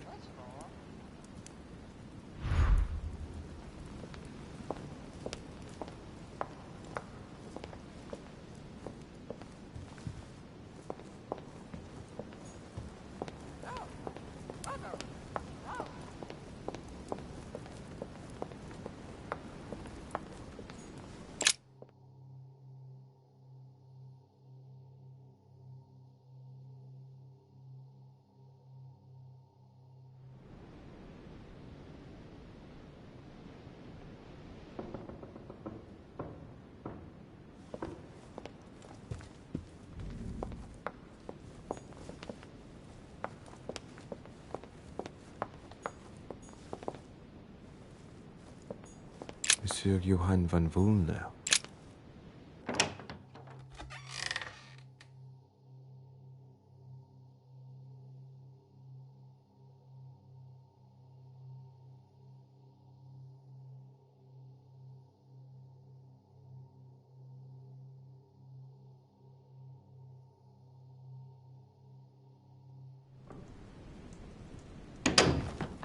What do you want from me, de Richet? Get on with it. I'm busy. I wanted to speak to you about the conference. Listen, you chose your side. You had every possible reason to make the right choice, but you preferred to commit yourself to Mortimer. Good luck, because it's a lost battle. The subject is closed. Anything else? As I was passing by your room, I wondered if you'd made any progress with your search for the Al-Azif. Do you remember our little discussion last time, de Richet? Indeed, I do. So, please go straight to hell and stop wasting my time. What a tragedy about Mr. Peru. Are you joking? That bonehead had it coming to him.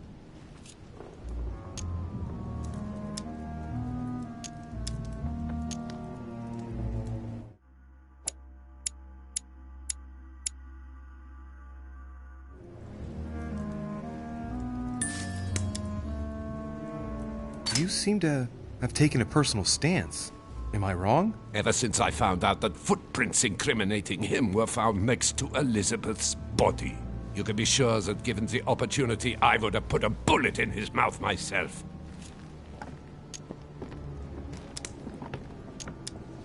Excuse me, this is the wrong room.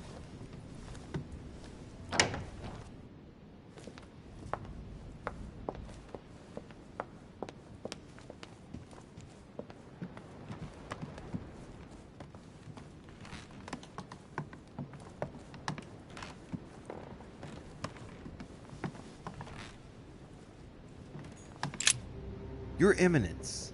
Ah, Louis. Well done, my son. You may well have saved our lives. Who knows what that madman was capable of? It was a reflex reaction. And modest as well.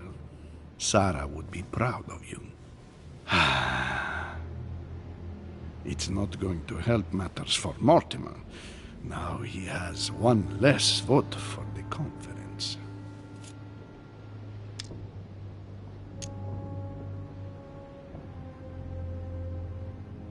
You don't seem too affected by it, though. Louis, I do not appreciate your remark, which I will put down to the indiscretions of youth. I am here in the interests of the Holy See. But I am above all a Christian, and it hurts me to see lost souls take a wrong turn. Of course. Of course. I hope that Monsieur Peru's act will help you reconsider your choice, Louis. Sincerely, see where his support for Lord Mortimer got him.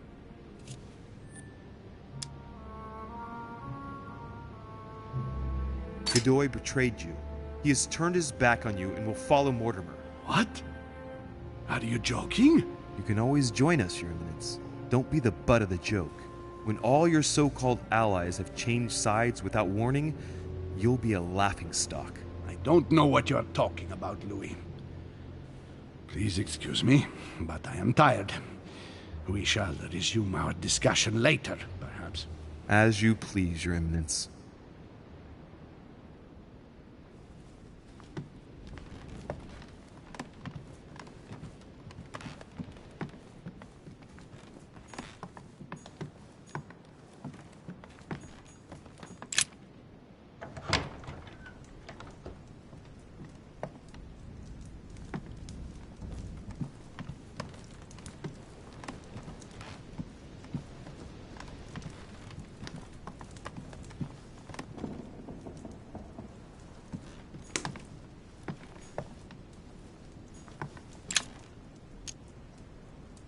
Devil's Thorn. I'll keep it.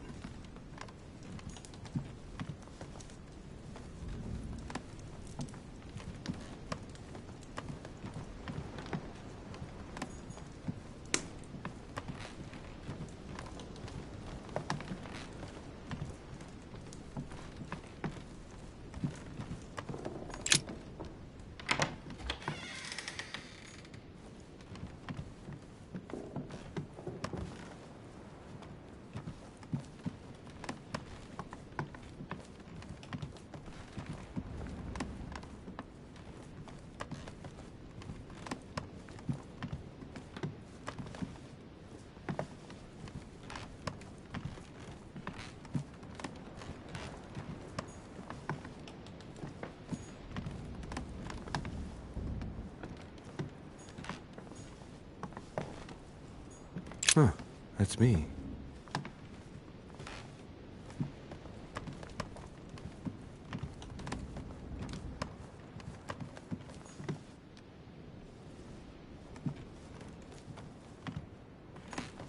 Duke Manuel Godoy.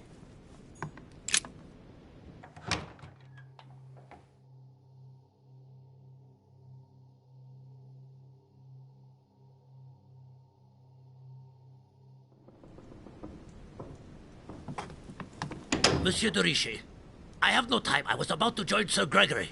Come back later. I wanted to talk to you a moment and... I am expected. I'm sorry. We shall talk later.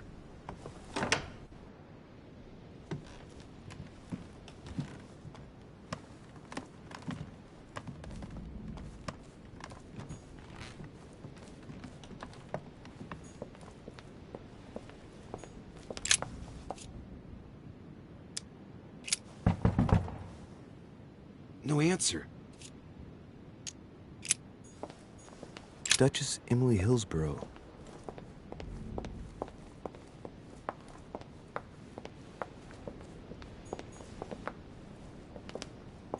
Monsieur Napoleon Bonaparte.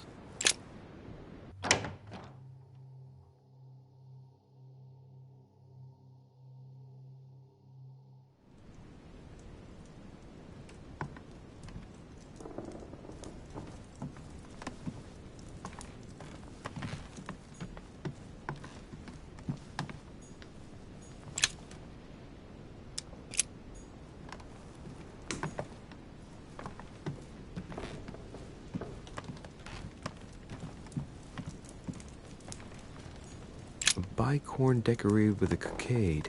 It must belong to a French soldier.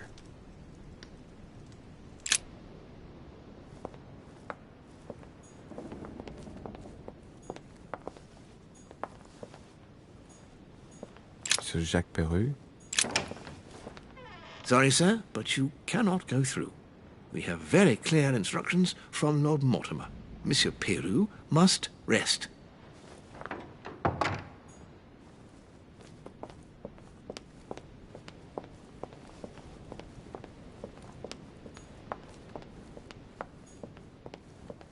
I already mentioned it yesterday. Either to you or to someone else. Impossible to tell with you people. Yes, sir. Your yes is not sufficient. Tell the others, for crying out loud. Remember to close my window once you've done my room. This isn't Corsica, you know. I'm freezing. Of course, sir. I'll see to it straight away. Good. Proceed. Yes, sir. Monsieur Bonaparte. Louis, once again, bravo for what you did. If it weren't for you, Perru would have blown his brains out. You've got courage. I like this. We just lost a vote for the next conference, and we already had fewer votes than Holm. I must absolutely find a solution.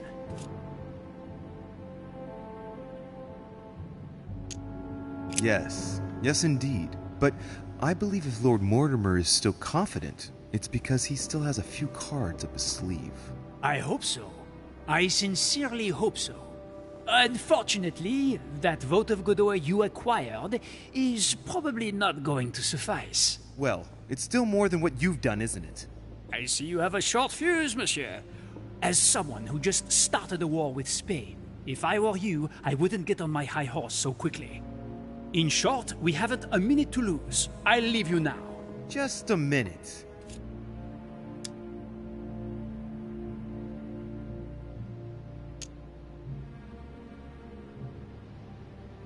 Why did Duchess Hillsborough go and see you last night? Ah, I see that it bothers you not to know.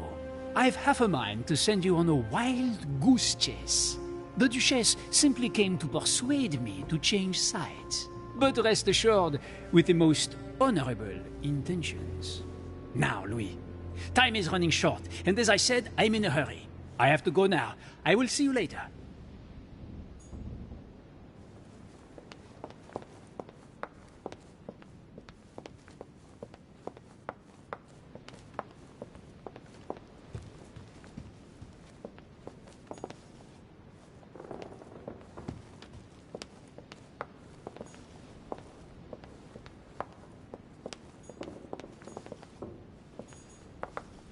Monsieur Johann van Vulner.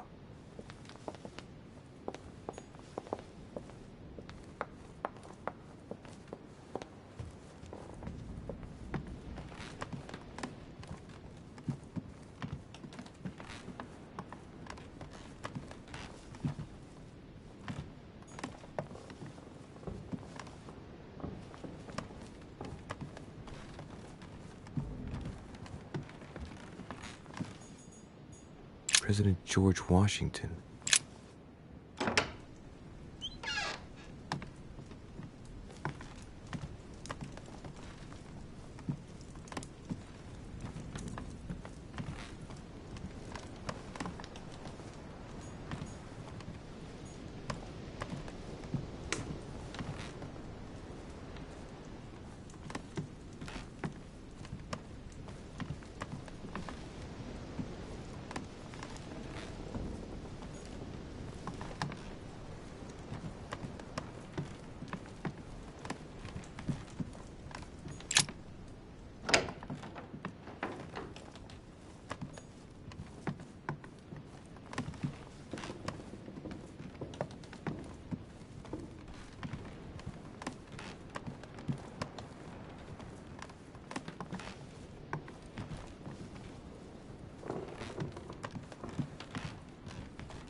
Monsieur Napoleon Bonaparte.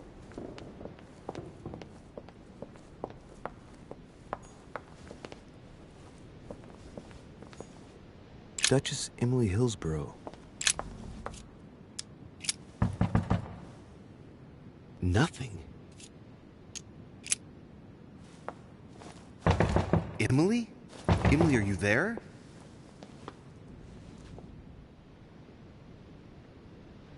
Emily!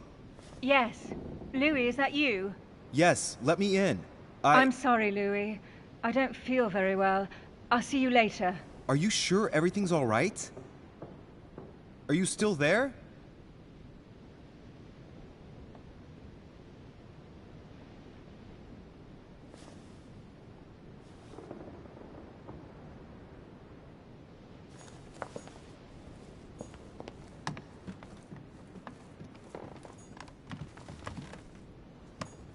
Duke Manuel Godoy.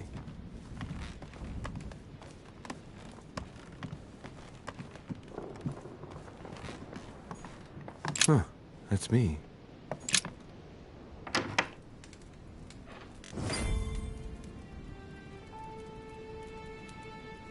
Next time, I'll listen to my mother. Not a day has gone by without something happening to me. What now?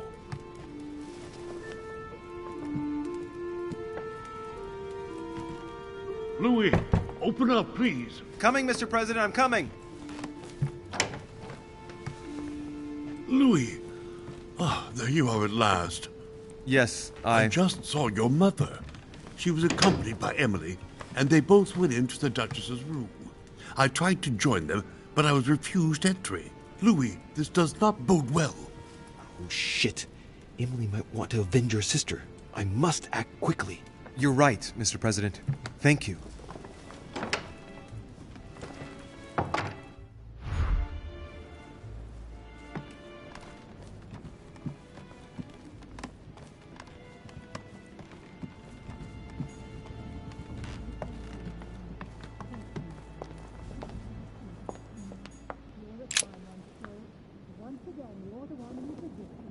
I do believe that's Emily's voice.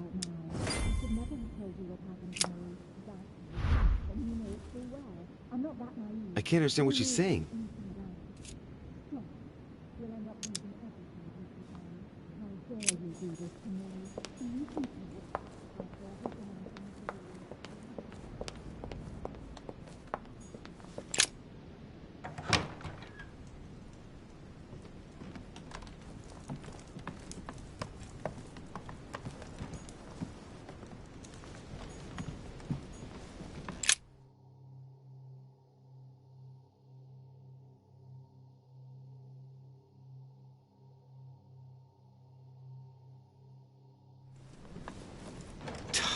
Damn it! It's closed. Seems like the key is still in the lock on the other side. That means I won't be able to pick it. Or I could do as I did the last time in the tower room.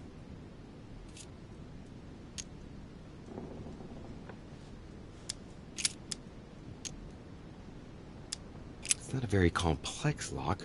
I'm sure I can force it if I can just find something to smash it with. Slowly, Louis. Nice and slow.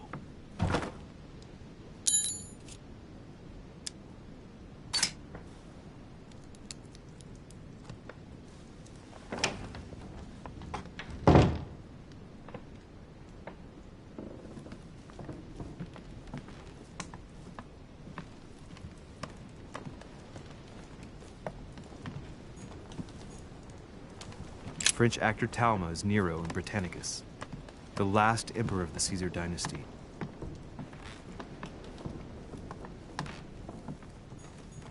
My dear Napoleon, as previously agreed,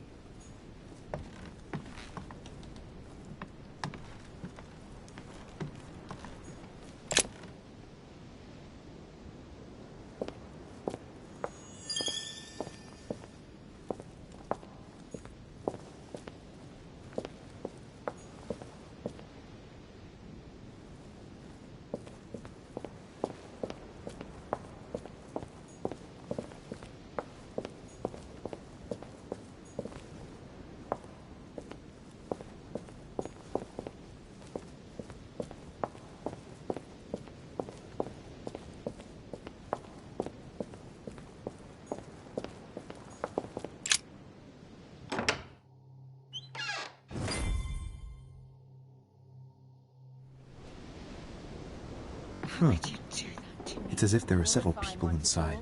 Once again, you're the one who's the victim in all this. What are you on about now? I should never have told you what happened to me. That's how it works, and you know it full well. I'm not that A letter naive. from William I know the you Younger inside out. addressed to Emily. Stop. He's the We'll end up present losing Prime Minister of the United Kingdom. Emily has indeed some powerful back. A Chinese coin, recognizable by the hole in the middle. If I remember rightly, that's called a cash.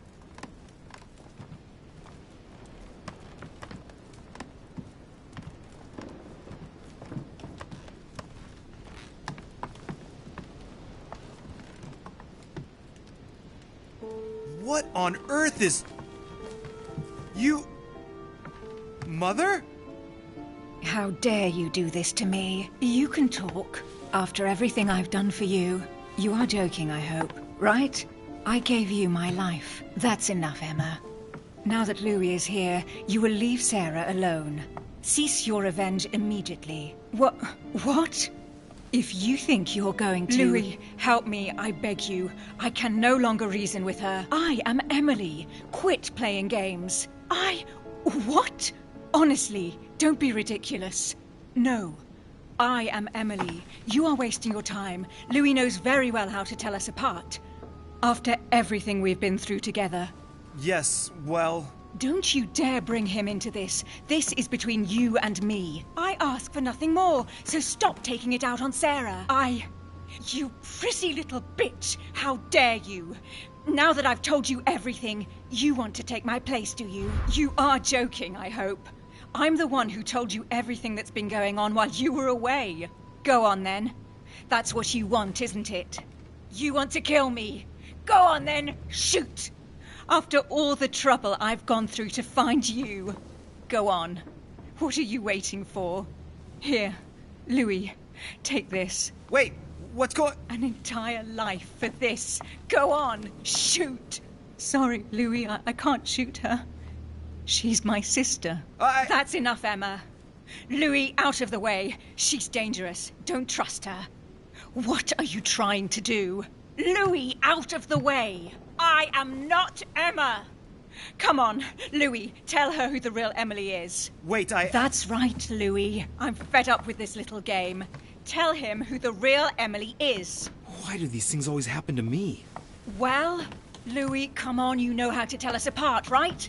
Yes, but I'd like to ask you a few questions to make sure there's no doubt.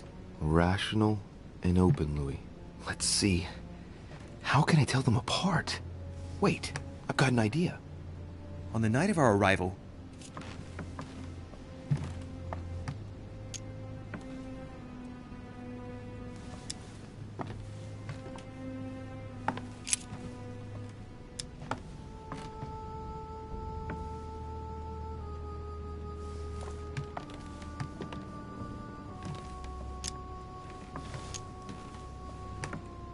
on the wharf, something happened to me. What happened exactly? You felt unwell. You had a nosebleed, and I offered you my handkerchief. I told her all that already. It was me who told you. Right. Let's find something else. Ah, yes. Let's speak about my arrival at the manor.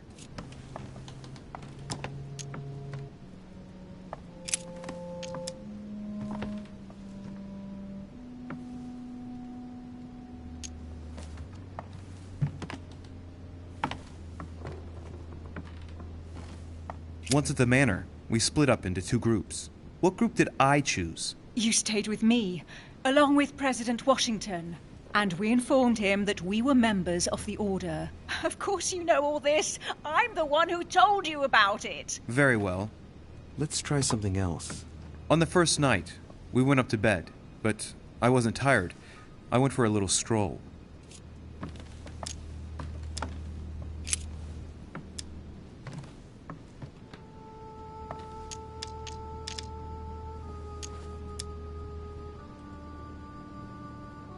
Do you remember if we saw each other that night or not? Of course, Louis. You broke into my room. That doesn't prove a thing. I was the one who told you that. Don't think you're going to get away with this deception so easily. I can assure you, you're going to regret pretending to be me once Louis has exposed you. Right. I don't think I'll get very far like this. I'll have to find something better. Oh, I don't think I'll even wait until he's finished. Take it easy now. Are you mad, Louis? Lower your arm. I better act quickly if I don't want things to get out of hand. Come on, she's putting one over on you. Look at yourself for crying out loud. You were prepared to shoot me down.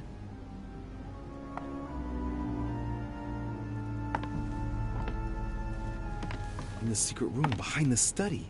Talk to them about what you've been doing. Maybe they haven't spoken about it between each other yet.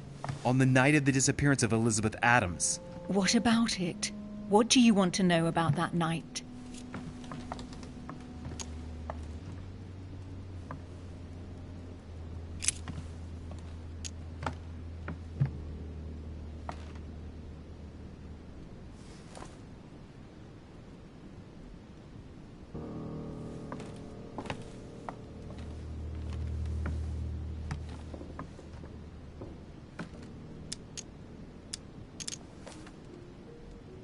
Remember?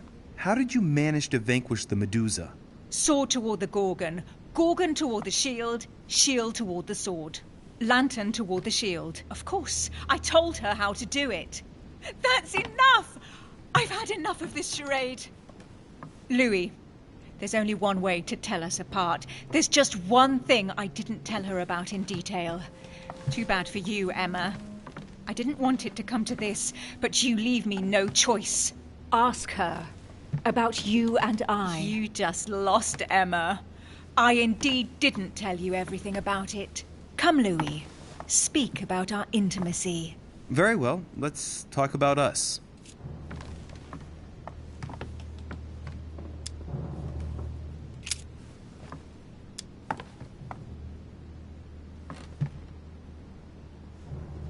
Last night, you came to me in my room. What exactly did we talk about? We spoke briefly about your choices during the conference, Louis. What do you mean? Yes, Emma. It just so happens I didn't tell you everything. I never told you about this part. I hate you! That's enough, both of you. Now I know who the real Emily is.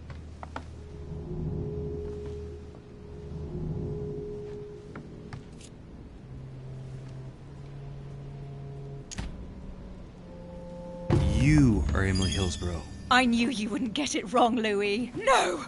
You little bitch! Watch out, Louis! No! Hell, what have I done? See what you've done. See.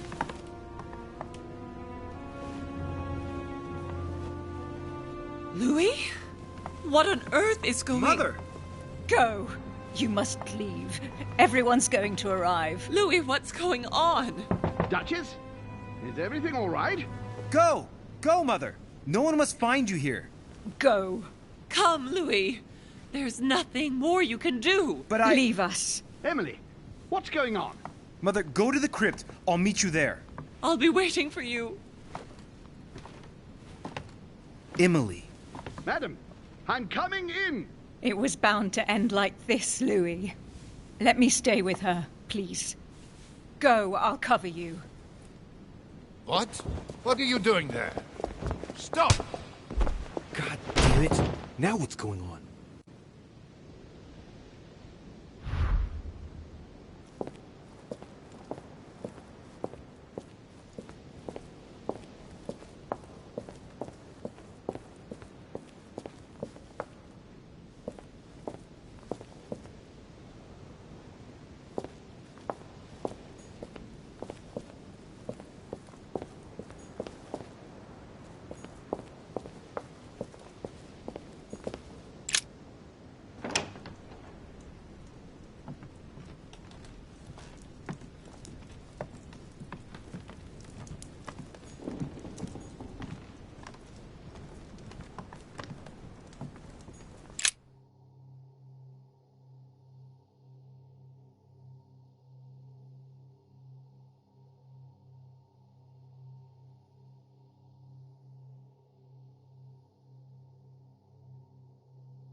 Good God!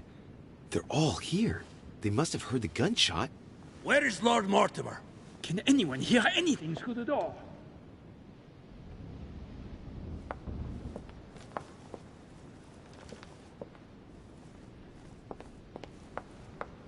Did you hear that? I was not dreaming, was I? Certainly not, Duke Godoy. What's going on?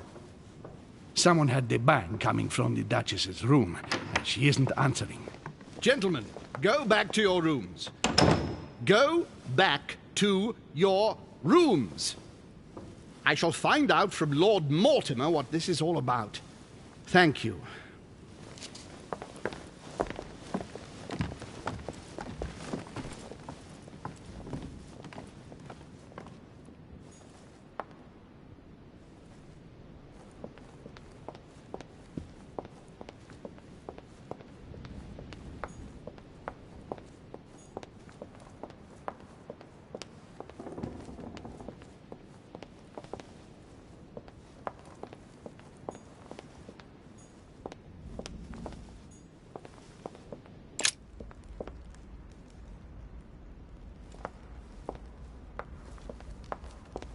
What can I do for you, sir?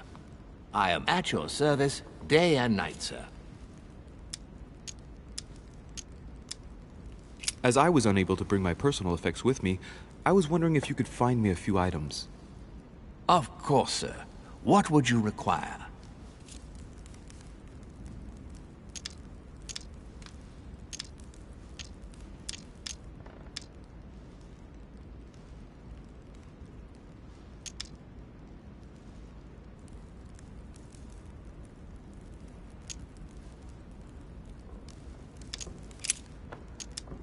As I was unable to bring my personal effects with me, I was wondering if you could find me a few items. Of course, sir. What would you require?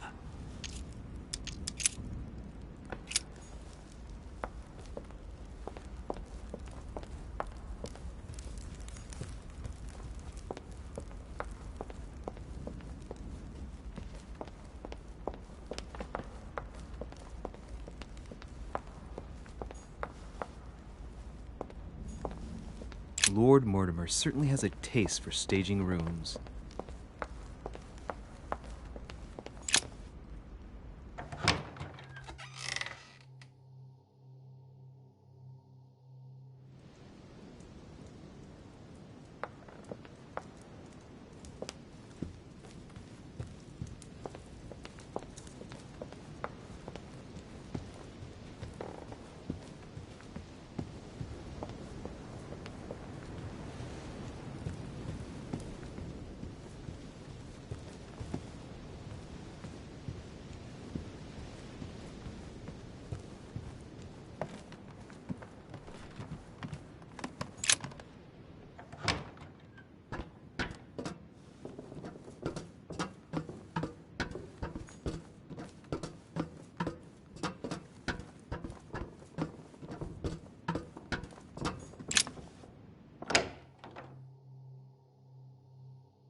Louis! At last, there you are. Mother, wait, Come, we have to be quick. No, wait, Mother, Time is running out, Louis. First, we must... No!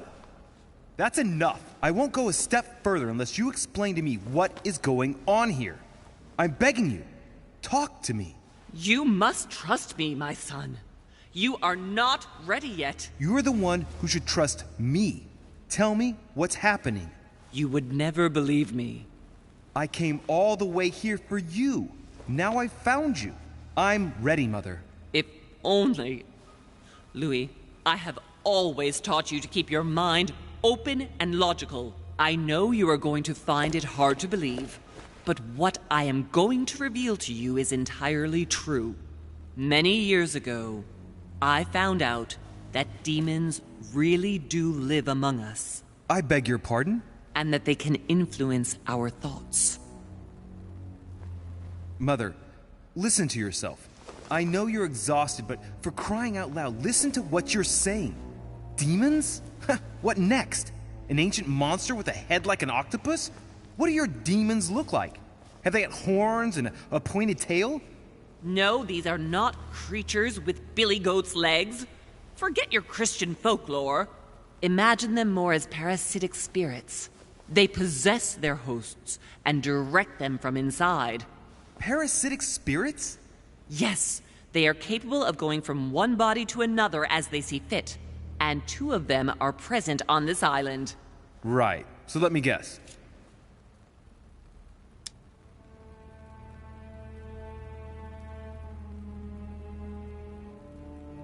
Lord Mortimer and Sir Gregory, right? You felt it too? No, even if Home does look the part. But I don't know who else could do it, given that we're on their territory. Many years ago, well before you were born, I crossed paths with one of them. Since then, I've spent my life trying to find it again. When we recovered the Alizif, I was persuaded that von Burchard was working for this demon in one way or another.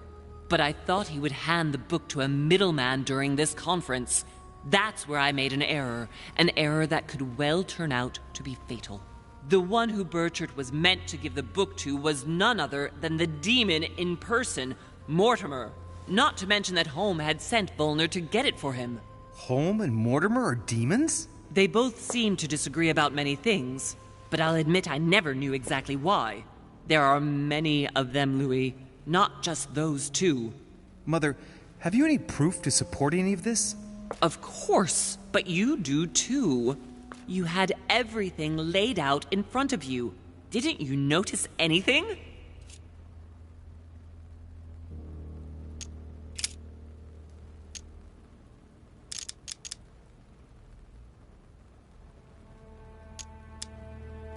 I went beyond the nightmare, Mother. You understood the Masonic date. 1191. Of course! It was during that siege that the demon took possession of Sir Mortimer. They spent a whole night in conversation until the early hours of the morning. Mortimer had passed the test. He had charmed the demon, and so it chose him to be its host for centuries to come. But tell me, did you find his secret study? I did indeed. Did you see his maps of the world? He has contacts the world over. Yes, I've been developing the Golden Order across the world for many years, and I've never seen anyone with such influence. It's simply inhuman. Well, those property deeds across the world, all signed by the same hand and over several centuries. I am proud of you, Louis. I found your notes, written in lemon juice. Where all eyes size you up. At one stage, I was so afraid of losing my mind that I noted everything down. Congratulations, Louis. Wait, please tell me you didn't open Pandora's box. The urn? No, I didn't. Why? Good. We'll deal with it later.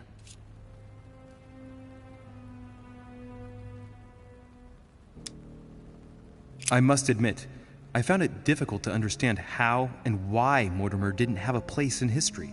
On the continent, Mortimer and Home are mere dandies who organize society balls. History forgets them with a disconcerting facility. No one speaks about them, and yet they whisper in the ears of kings and presidents.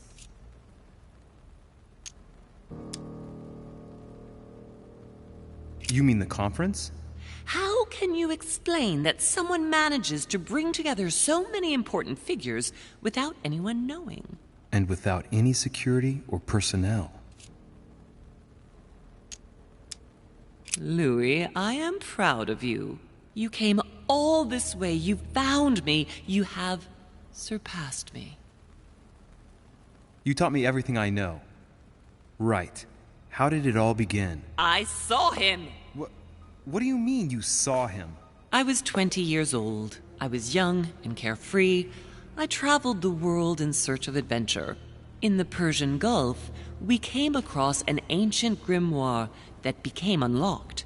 Composed of 7 parts, each one was a book in itself, set in a sort of metal armor that structured the whole thing. When all the volumes were brought together, they formed a single book. On my return to Paris, I set to studying these pages. I spent all my days and nights studying them. Oh, I can imagine you doing that. But the writing was in a language I had never seen before, developed well before Sumerian, in my opinion.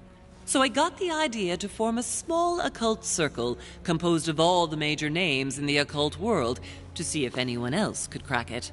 And you found no one. And I found someone, Louis. I found him. Or rather, he found me. He was young, charismatic. He was flamboyant.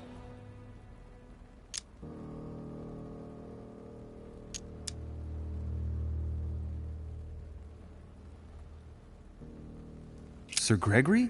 No, Mortimer, of course. He was a veritable mine of knowledge. I showed him the book, and he was able to decipher a few passages. We spent several months together studying the pages. He was already old in those days, wasn't he? So you recognized him when you arrived on the island, right? No, he wasn't in that body. But I know it was him. I swear it was him. The way he spoke, his posture, a few of his intonations, his mannerisms. Wait a minute. You were talking about 60 years ago. I've lost the thread. Yes, sorry. He helped me understand certain passages until I realized that he only translated a few parts for me. But I had aroused his interest. It was too late. How so? I mean to say he manipulated me.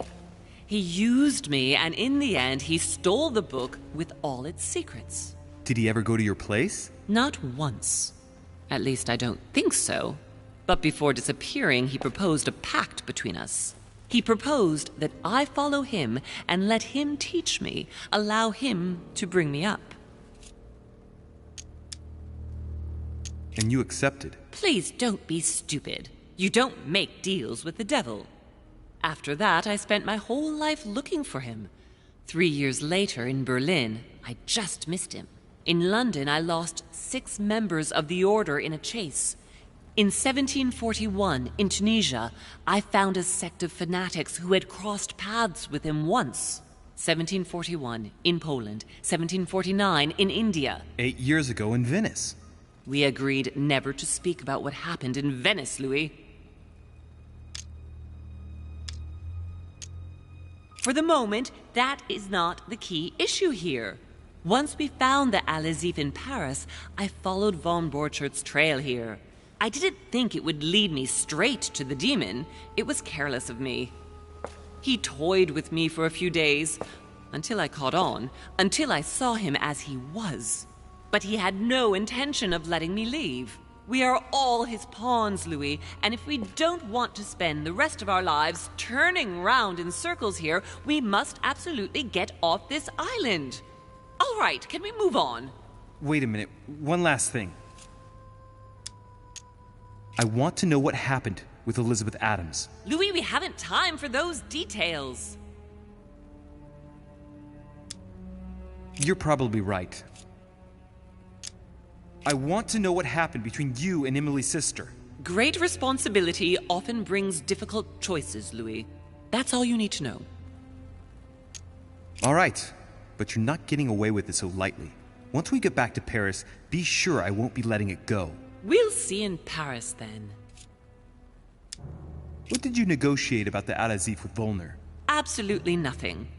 I managed to pull the wool over his eyes until I found a way to flee. What was going on with the cannons in Tuscany? It was nothing. Since when does the Order finance wars? The cannons for that Bonaparte fellow? Listen, once in the lion's den, I did whatever I could to appear legitimate. So yes, I pretended to be interested in Mortimer's project about a young military man who was seeking funding for a foundry in Tuscany. Between you and me, if buying China would have enabled me to escape, I would have signed without hesitation.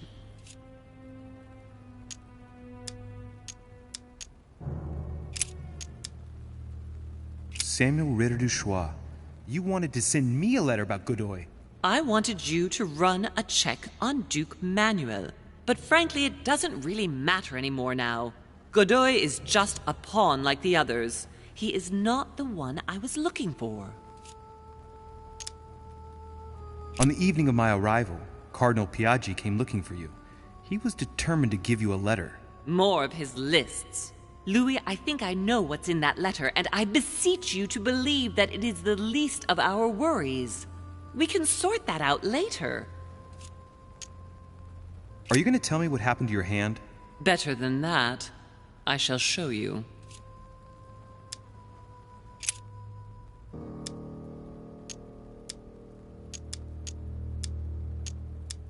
Good. I think that's about right. We shall speak about it once we get back to France. Great actions for humanity have been decided by demons for centuries, Louis. They are playing with our destiny. We are their slaves. And it's time for it to stop. By the way, what was Mortimer's project at this conference? He wants the United States to occupy all the North American territory. France should recover Louisiana and give it to the United States. In that case, the Americans would just have to push west to chase the Spanish from the continent once and for all. And as Mortimer controls Washington, you may just as well say that it will put him at the head of a world superpower. We should do our utmost to put a stop to Mortimer's plans. But for the time being, there are more pressing matters.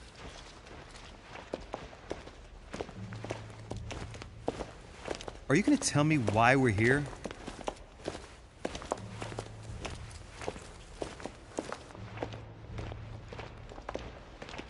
There. That's why we are here.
Reassure me, we aren't going to have to force that one, are we? I don't think we're even capable of doing it. You're going to have to find a way to open it. Why, of course. And what's inside? Something to vanquish them with? Perfect. So, how does it open? We'll need several keys. I found a note from the architect who conceived the mechanism in Mortimer's secret study. We have to first gather 6 objects before we try anything. Are your 6 objects the keys? Exactly. We have the Clement III cross, the nails, the Gutenberg Bible, the exegesis of Judas, an armillary sphere, and all we need to match up the dates between the different calendars. Why a cross? Well, I haven't the foggiest idea, but it just so happens that's what you are going to use to activate the mechanism. I found the one Mortimer kept. It belonged to Cardinal Guibert, better known by the name of Pope Clement III. Perfect. Where is it? Unfortunately, I've lost it. When I lost my hand, I went dashing out, and it must have fallen from my pocket.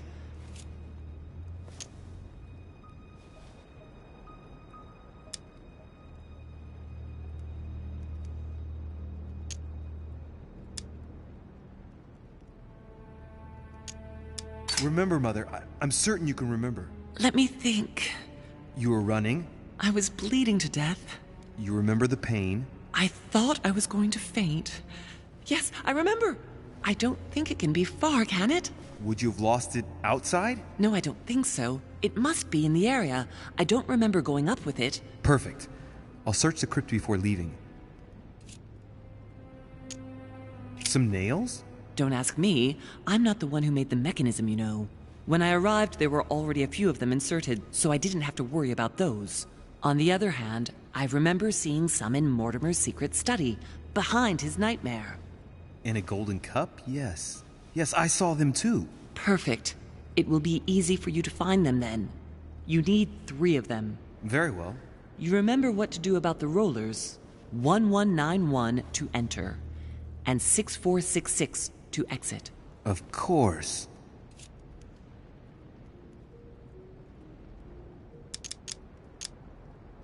exegesis.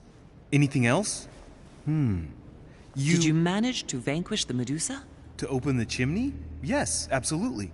So you've already come across it. It's the Bible of Judas that is exposed in the secret room behind the chimney. Why do they call it an exegesis? Because that's what it is, and not an apocryphal Bible, strictly speaking. It's the study of a text with a summary, not an actual Bible. Anyway, well done for the Gorgon. You did well.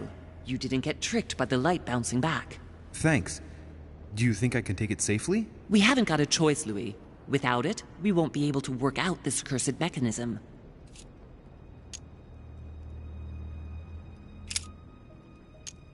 There's one in the portrait gallery. That's right. You still believe it's in the tower room, don't you? I don't know. There is only one way to find out, though. Right. I shall go and see. There's one in the portrait gallery. That's right. You still believe it's in the tower room, don't you? I don't know. There is only one way to find out, though. Right. I shall go and see. There's one in the portrait gallery. Yes, but it's enormous. If you don't want to have to go back and forth several times, then I suggest you get a smaller one. What did you do then? I didn't think I'd need one. I started without one, and I lost my hand before I did need one. And you can see the result. What do you mean by the concordance of dates, exactly? Don't worry about that. We already have them.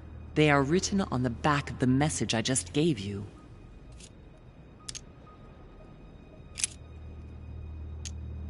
One last thing before you go. Be very careful. If you come across anyone, they can all potentially be spies of Mortimer or Holm.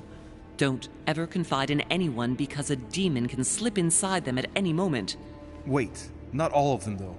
Take Washington. Especially Washington. He's been conditioned by Mortimer for years. Look at them, for crying out loud. How do you explain their behavior otherwise? The most influential politicians in the Western world gather together without the least protection, without a single aid to assist them, to participate in a conference during which the guests start dropping like flies. Me, Adams, Peru, Hillsborough. Look at the number of calamities that have happened over the past few days. And not one of them has asked to leave the island? Do you find that normal? You'll see. Go up to the manor to look for the keys, and I wager not one of them will speak to you about my being in Emily's room. Do you think so? Go on, you'll see. And come back with all the objects in one go. Time is against us. And remember, the code to get out of the secret office is 6646.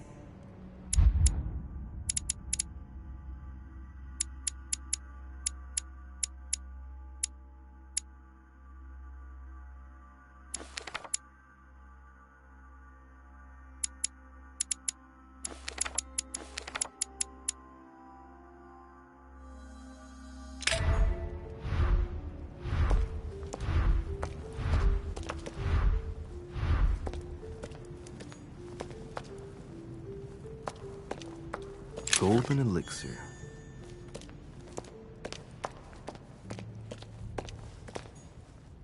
A Chinese coin, recognizable by the hole in the middle. Famous cross of Clement III. Perfect. And one key found.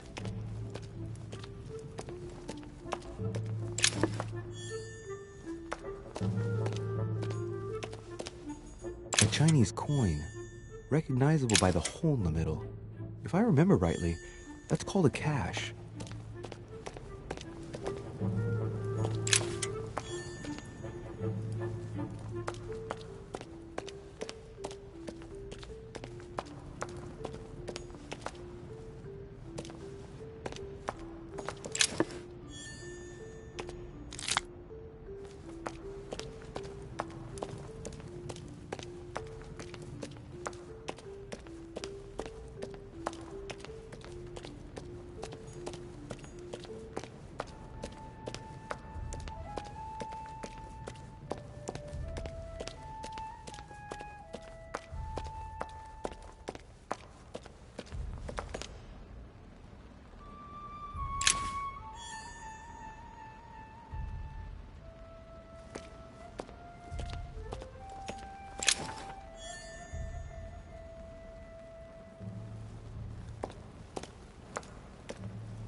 song of Roland.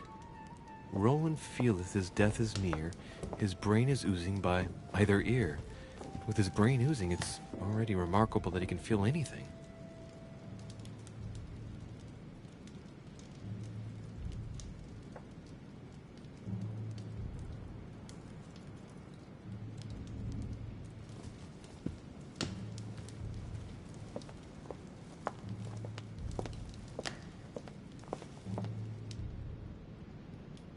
Right.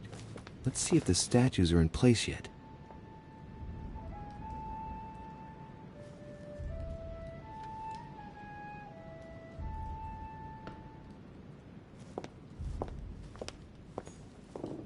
The lantern is already in the right position, turned toward the shield.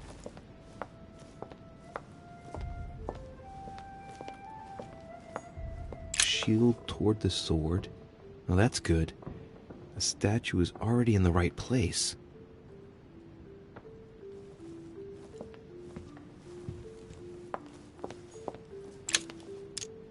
Devil's Thorn. I'll keep it.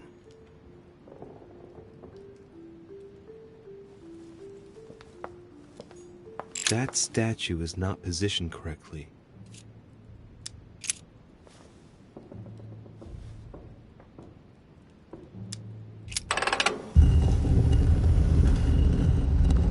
Open sesame.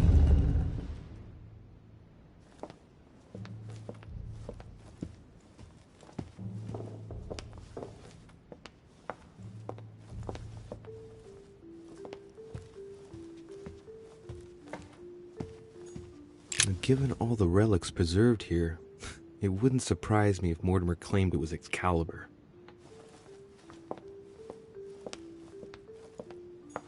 Caesar's laurel wreath. If Mortimer really is what my mother says he is, it could mean... No, that's impossible. No, not Caesar.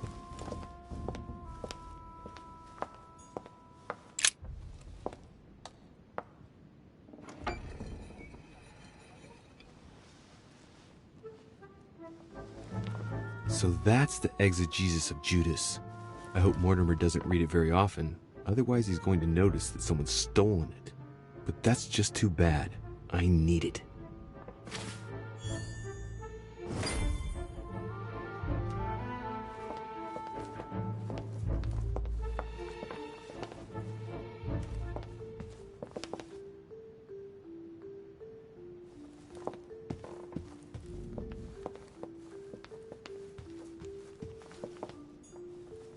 The Ring of the Nibelungs.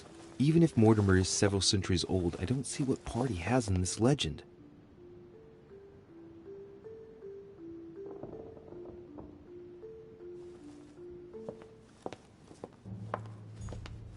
Right. I've got what I need. Now let's not waste any more time.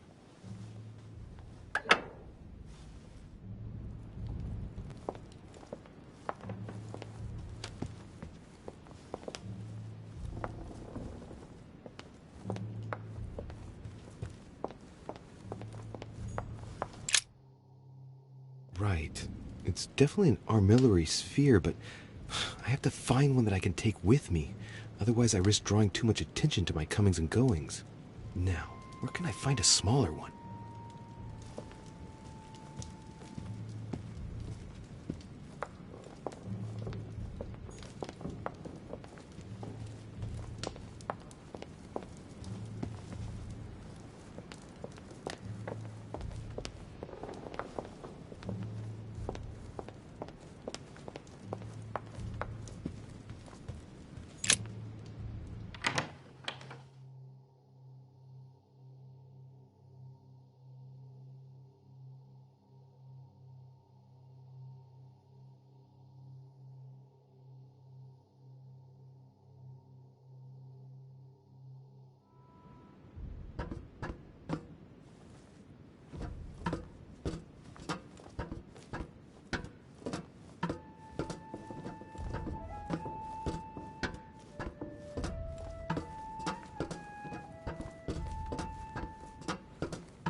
Chronicles of the Amber Princes.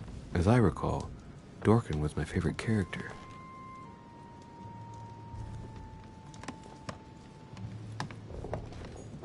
I have no space left. I'll retrieve it later.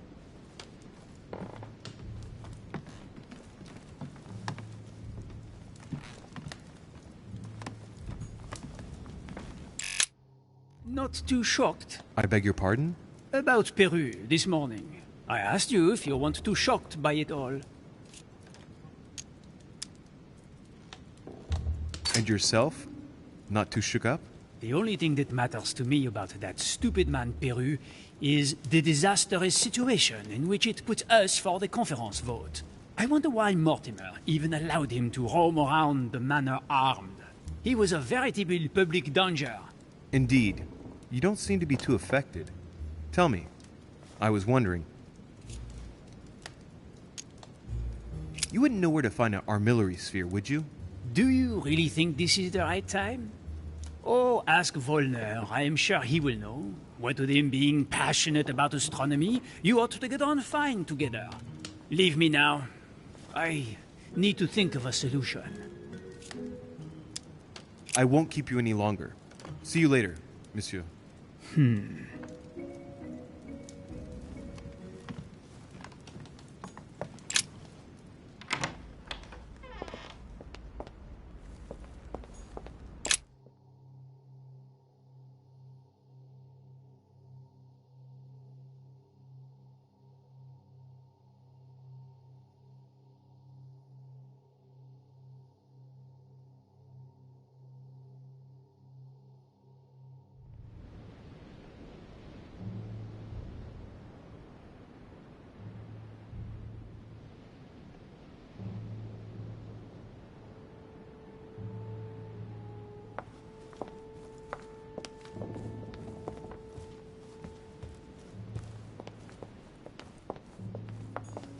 Sir Jacques Peru?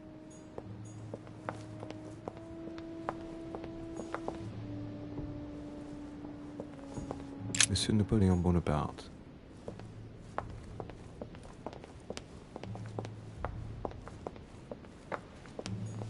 Duchess Emily Hillsborough.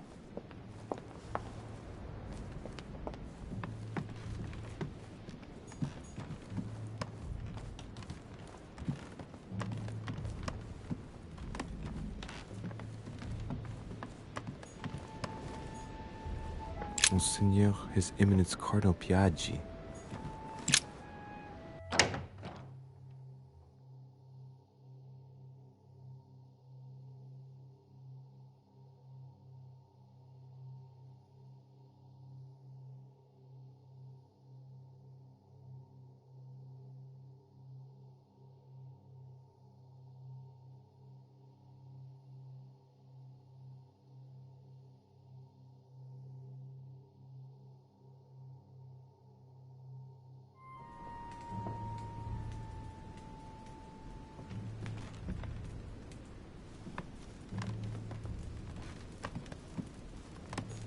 His Holiness Pope Pius VI, by Pompeo Battoni.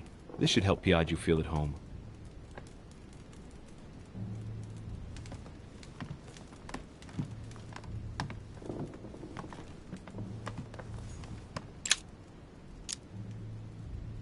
Colonel Lightwater will give me a little reprieve.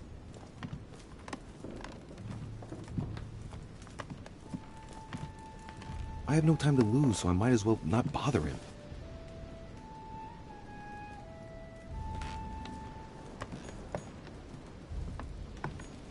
My dear Giuseppe, poor health forbids me from joining you.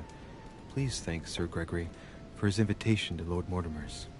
I'm convinced you'll be able to strengthen our agreements. Please tell Sir Gregory that his enterprise concerning our friend, Cardinal Bishop Chiaramonti, is following its course. I place my trust in you.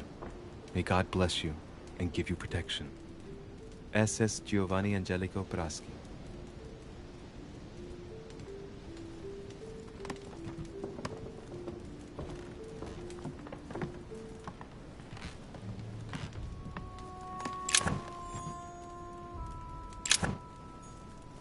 Venus and Cupid with a Satyr by Correggio. Innocence, indiscretion, and lechery. Giuseppe must love that.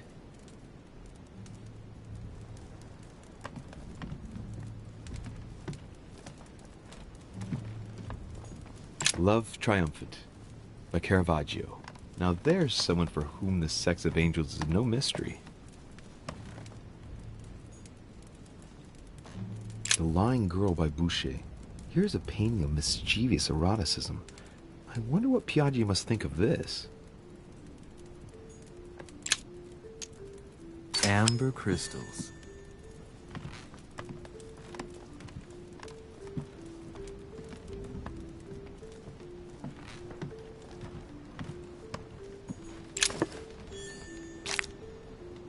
John the Baptist, Youth with a Ram by Caravaggio. A very sensual vision and very far from the usual representations of St. John.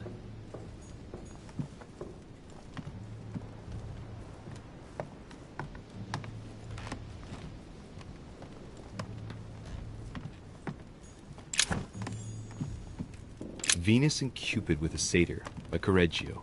Innocence, indiscretion, and lechery. Giuseppe must love that.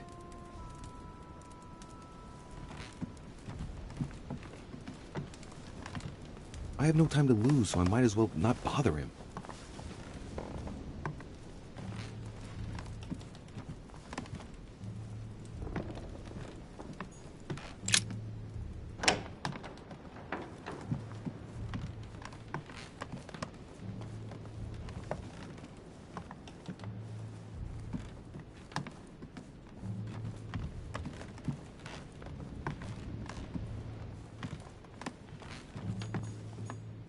President George Washington.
Monsieur Johann van Vulner.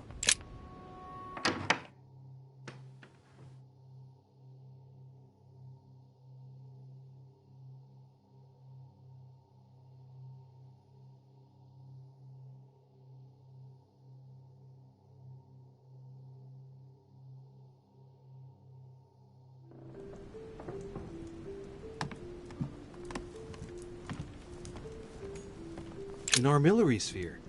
Perfect. That will save me some time. I only hope that he isn't going to realize it right away.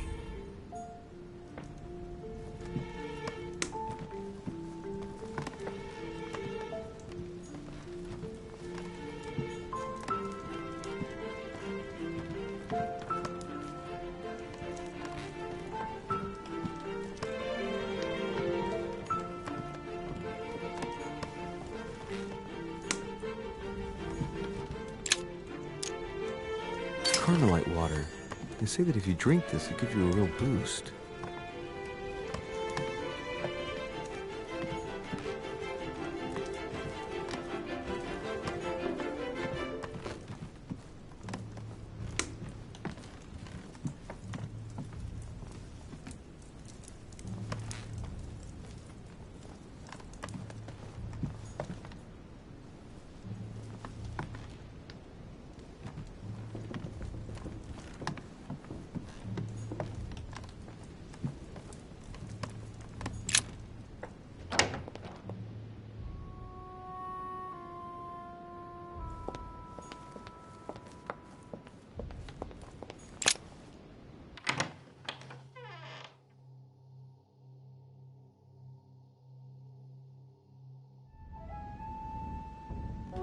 Ah, Louis. Glad you're here. Blasted. He's gonna talk about my mother. Come and see what I've found. There are pieces of paper in the ashes of the chimney. Someone's been burning something here. Incredible. He doesn't seem to want to speak to me about what happened between my mother and the Hillsborough sisters. Show me a little. Look, it's possible to distinguish two different writing styles. The rest of the correspondence between my mother and Emma. Someone tried to burn an exchange of messages. I'm certain. There must be more. Shit. What on earth is he doing?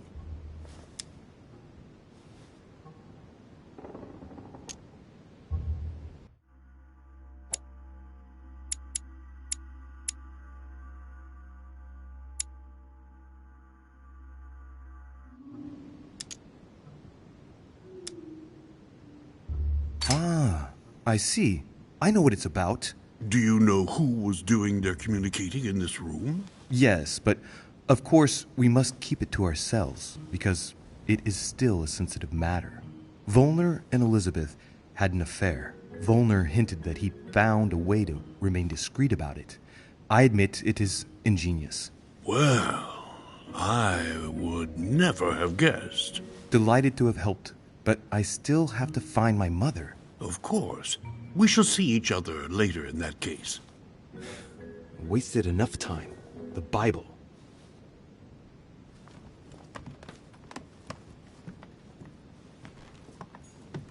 Dante's Paradise. Raise your head and be reassured, for what comes up here from the mortal world must ripen in our rays.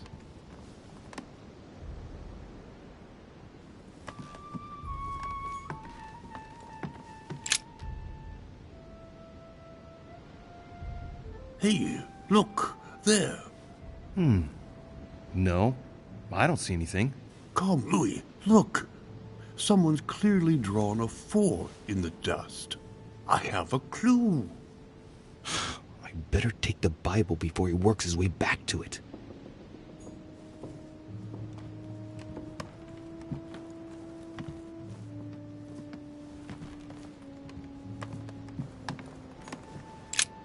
The Bible's still there.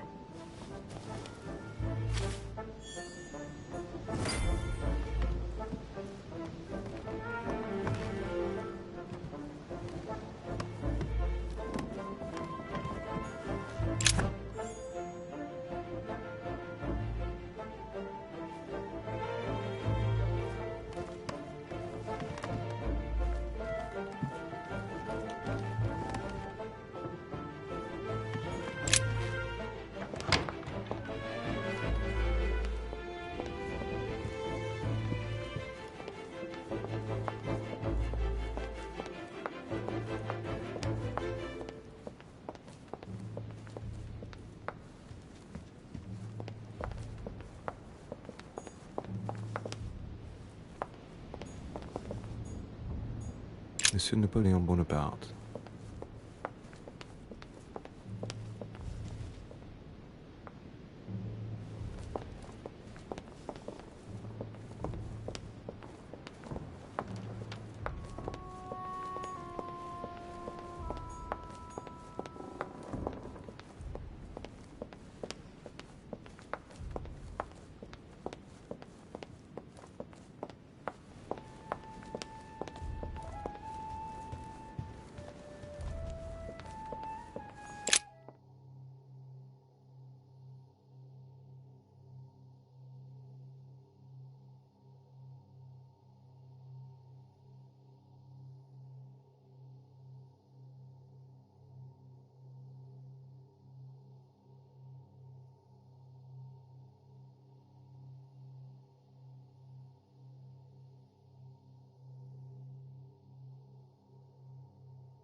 painting. It looks unfinished. A piece by Lord Mortimer, I presume. A rather avant-garde technique. The Titan against men. How ironic.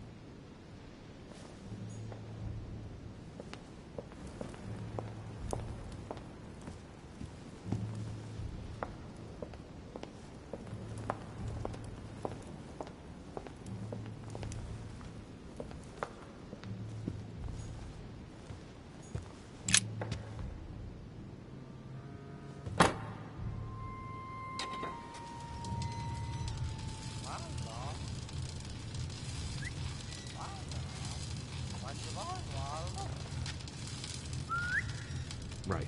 This time, it'll be a lot quicker. If I remember rightly, the code was 1191.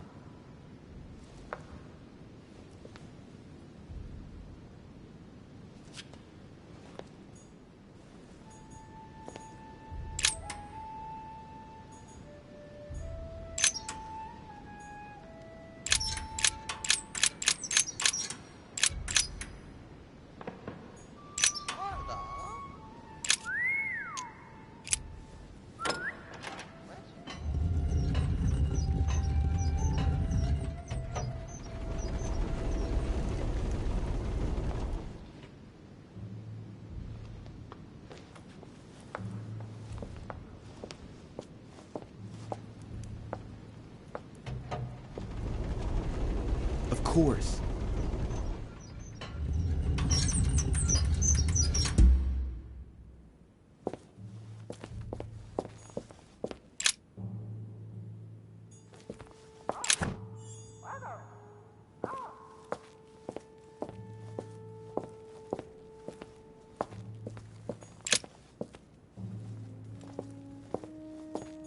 If Mortimer's plan succeeds, the United States will indeed double in size.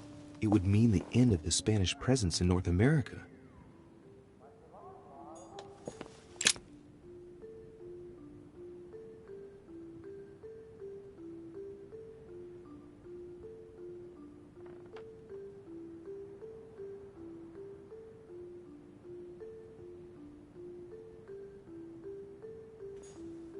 If Mortimer's plan succeeds, the United States will indeed double in size. It would mean the end of the Spanish presence in North America.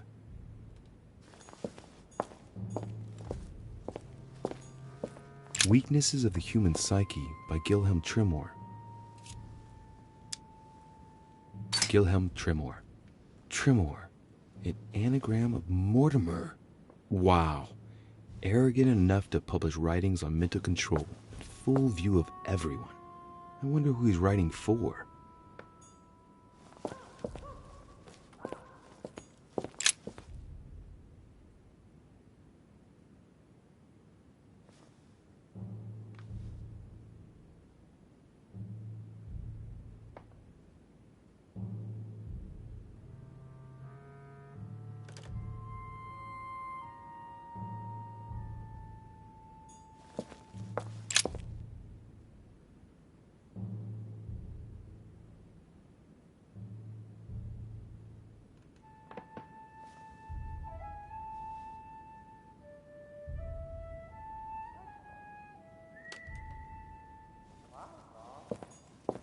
If Mortimer really is what my mother says he is, this map of the world's slave traffic is even worse than I thought.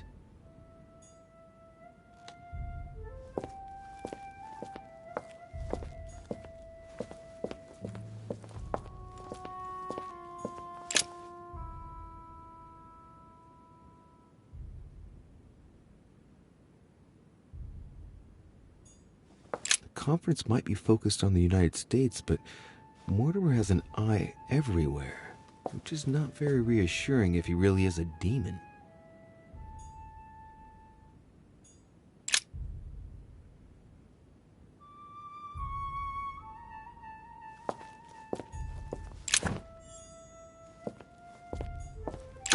It's locked.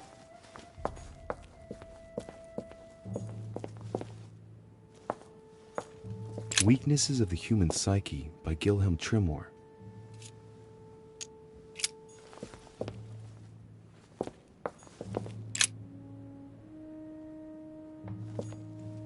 Mortimer's plan succeeds, the United States will indeed double in size.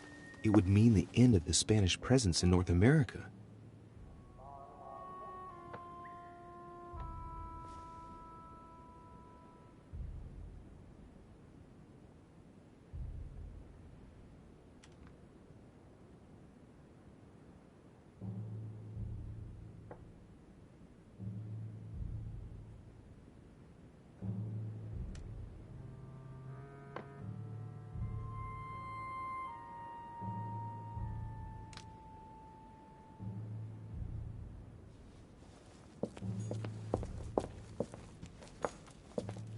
There! Those are the nails I was looking for. I noticed they were old and rusty, but I hadn't noticed these traces of... Could that be blood? Is it really the relic of the Holy Cross? I can hardly believe it.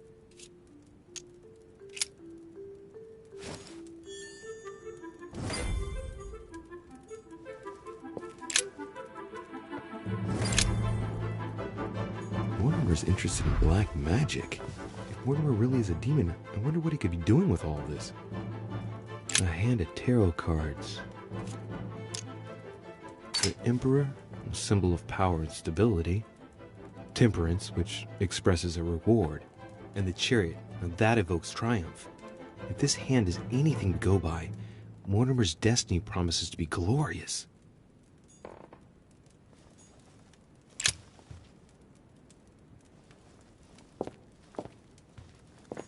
Feathers, pigeons probably.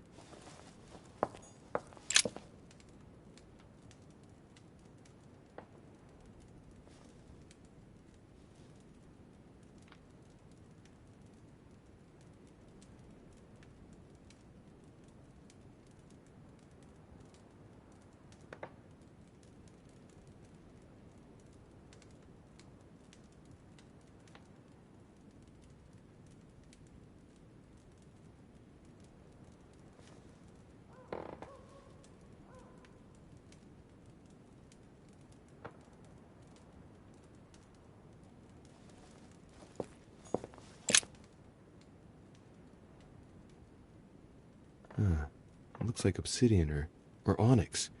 It must weigh a ton. What on earth could that be?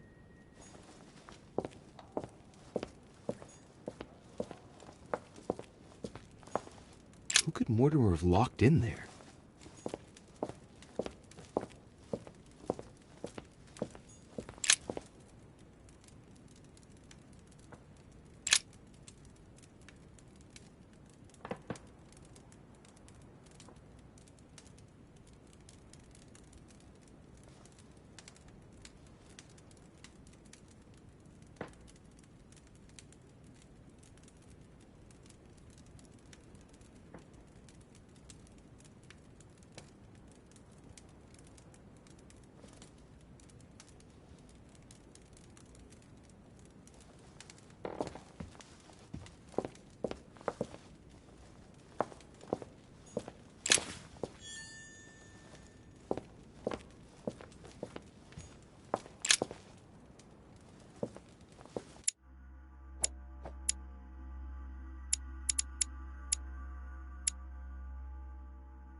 Weaknesses of the Human Psyche by Gilhelm Trimor.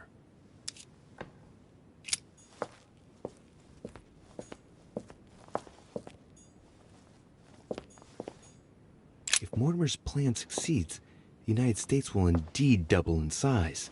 It would mean the end of the Spanish presence in North America.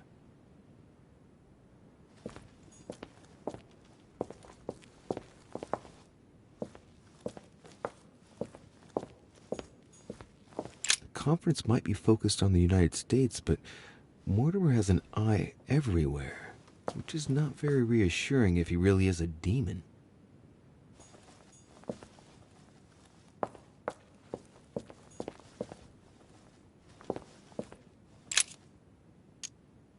All right, come on, let's get out of here. 6466, if I remember correctly.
So, good.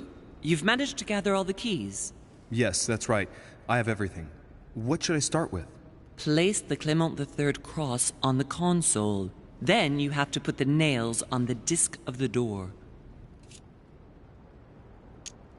What hole should I put the nails in? Well, I can't really advise you there, because I haven't exactly made the best choices myself. All I can say is that you have to insert 1 to choose a town, 1 to choose a chapter, and 1 to choose a verse. Those are Roman numerals on the disc. What theme did you start with? As the fresco shows the birth of Christ, I placed 1 nail in Bethlehem, 1 in chapter 2, and 1 in verse 6. The iris opened a little. I thought it was normal. Behind the aperture of the iris, there is a duct in which I put my hand. I felt something like a valve at the bottom. I thought by turning it the door would open, or the iris would open completely, or something else would happen. Instead, I felt something like an axe cut off my hand. I really thought it was the end of me. What did you do then?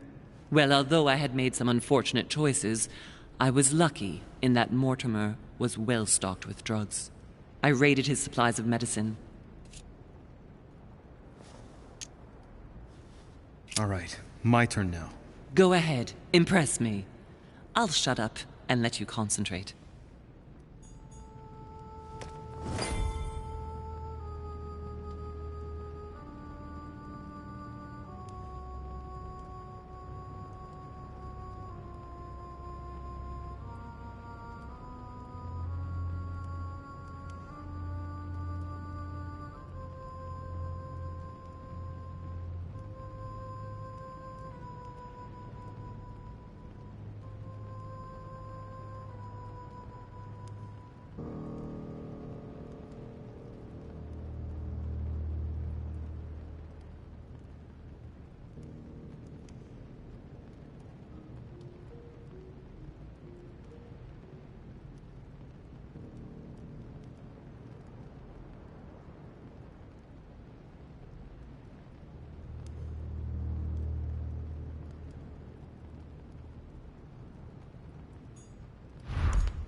The fresco clearly shows the birth of Christ.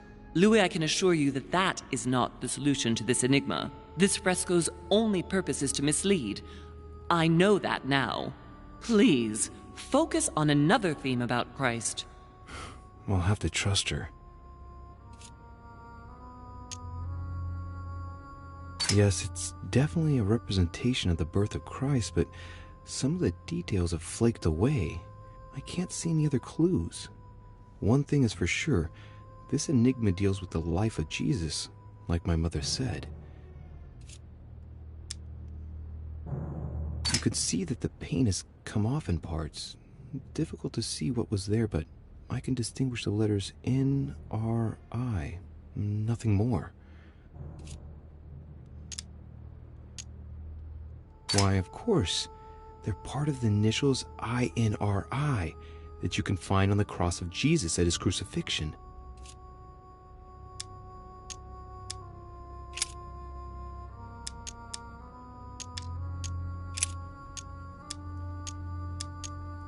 It looks like there are 3 types of inscriptions.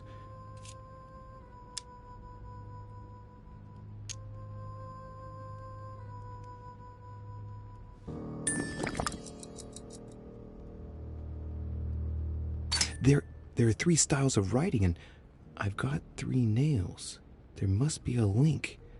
I must surely put in 1 nail per category.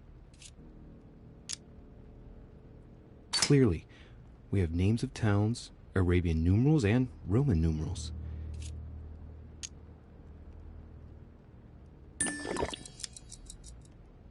These towns have one thing in common. They're all related to the life and death of Jesus. For example, Jordan is the place of the baptism of Christ.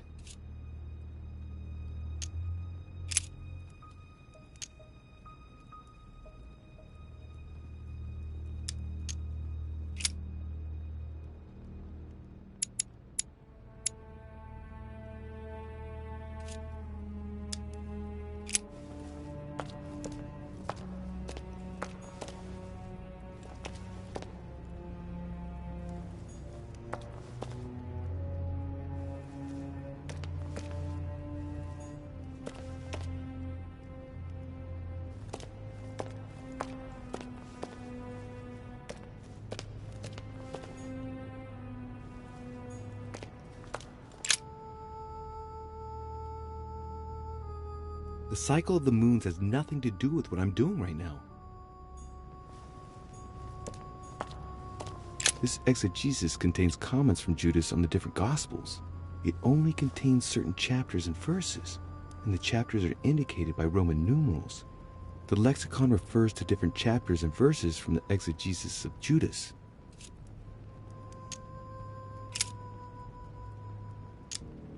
Chapter 19, verse 17. Jesus was crucified on the 8th of Nisan, 3793, in a place near Jerusalem. The Romans put a crown of thorns on his head.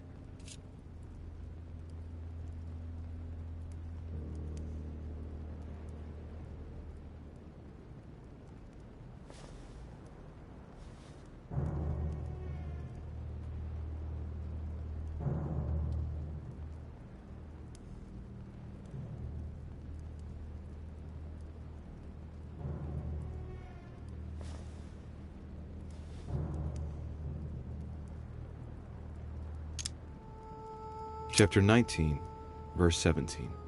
And he, bearing his cross, went forth into a place called the place of a skull, which is called in the Hebrew Golgotha, where they crucified him, and 2 others with him, on either side, and Jesus in the midst.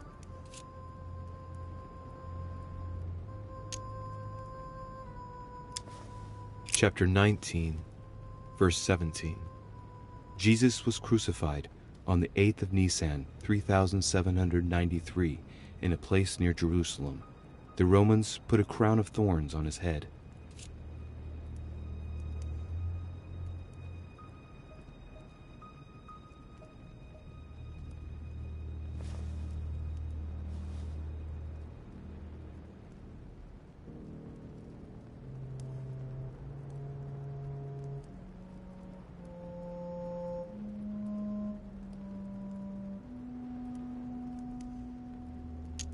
Chapter 19, verse 17. Jesus was crucified on the 8th of Nisan, 3793, in a place near Jerusalem. The Romans put a crown of thorns on his head.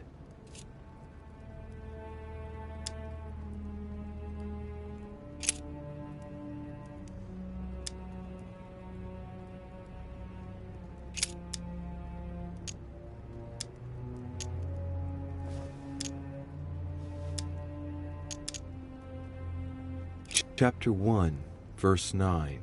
Jesus was baptized by John in Jordan on the 9th of Hesvan, 3852. Chapter 1, verse 9. Jesus was baptized by John in Jordan on the 9th of Hesvan, 3852.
What hole should I put the nails in? Well, I can't really advise you there, because I haven't exactly made the best choices myself. All I can say is that you have to insert 1 to choose a town, 1 to choose a chapter, and 1 to choose a verse. Those are Roman numerals on the disc.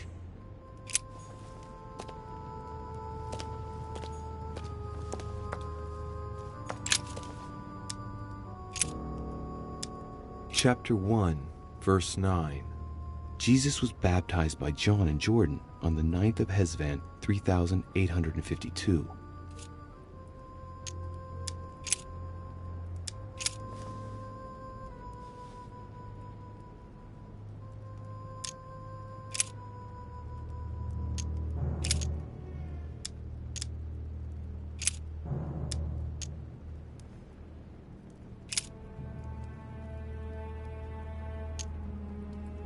Chapter 14, verse 22. On the 7th of Nisan, 3793, Jesus shared his Last Supper in the Cenacle in Jerusalem.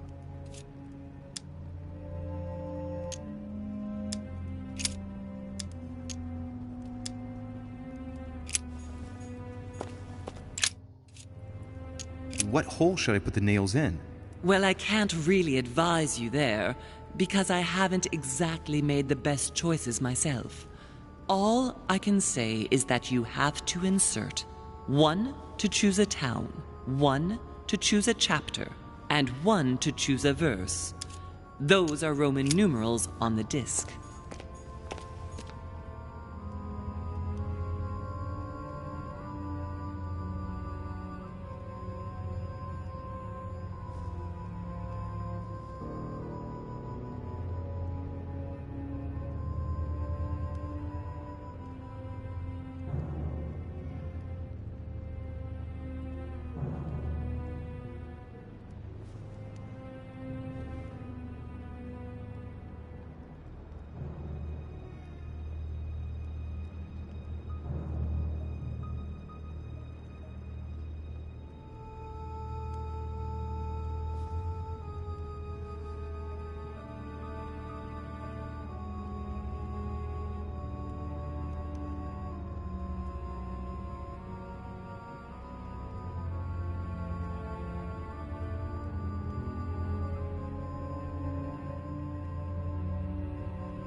Chapter 2, verse 6.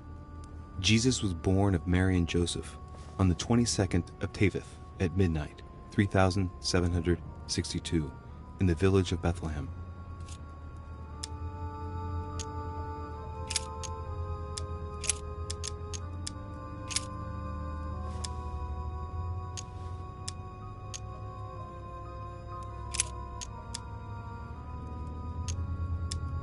Chapter 3, verse 18. Words truly pronounced in Abagash.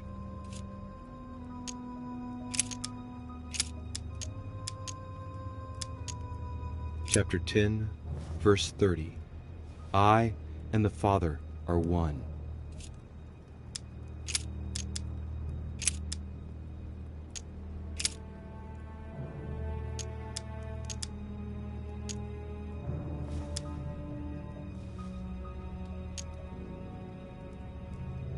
Chapter 2, verse 6. Jesus was born of Mary and Joseph on the 22nd of Teveth at midnight, 3762, in the village of Bethlehem.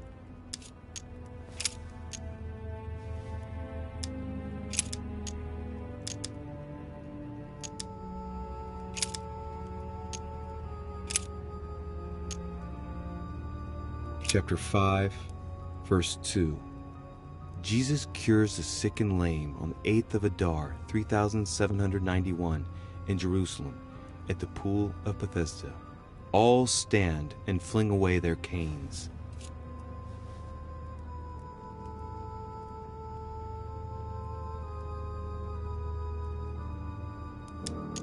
Chapter 5, verse 2.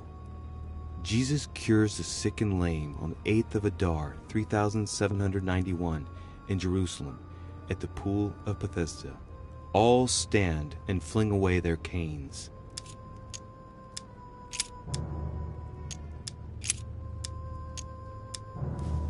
Chapter 19, verse 17.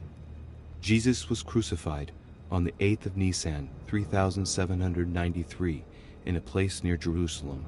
The Romans put a crown of thorns on his head. Chapter 19, verse 17. And he, bearing his cross, went forth into a place called the place of a skull, which is called in the Hebrew Golgotha, where they crucified him, and 2 others with him, on either side, and Jesus in the midst.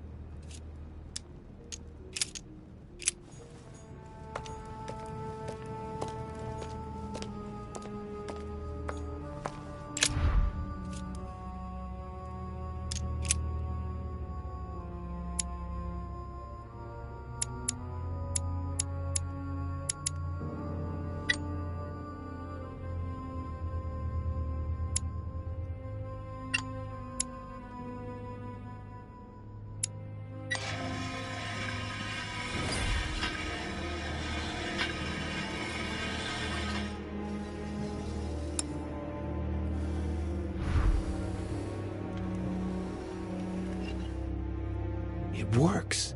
Well done, Louis. I hadn't seen those other wheels. Try connecting the theme to see if it goes all the way.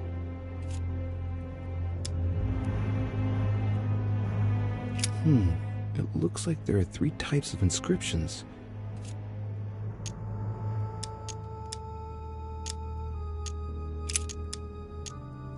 There must surely be a connection between the wheels.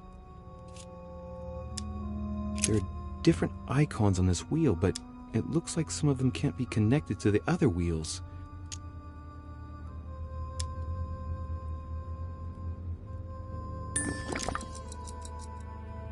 Now, given the difference between the number of icons and the number of towns, I think that only one path connects all the wheels with one another. Let's try to connect the theme I've chosen with the rest.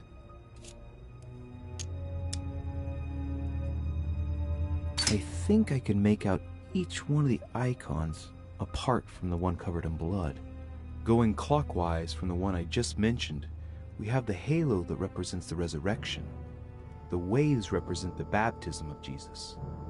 It's more difficult to identify the next one. Maybe a crib, and in that case it's surely linked to the birth of Christ. The red herring that my mother followed. Then, the symbol represents the crown of thorns that Jesus wore during his crucifixion. The dove also represents the baptism. Certainly another red herring. Then comes the symbol of the Trinity. And finally, the candle that must stand for the Last Supper.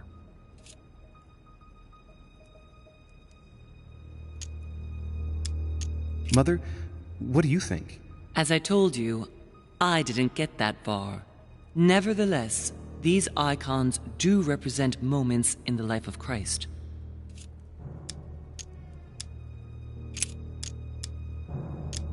This wheel contains several symbols made up of 1 or 2 figures and 1 letter. The highest figure does not exceed 31, and each letter corresponds to a month of the year. A for April, and M for March. I think these symbols must represent a specific date.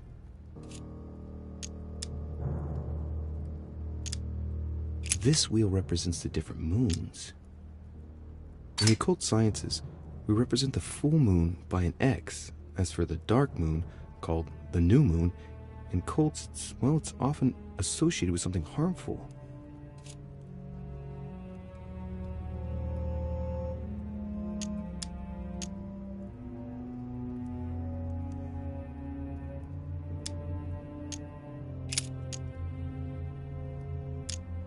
Look at this.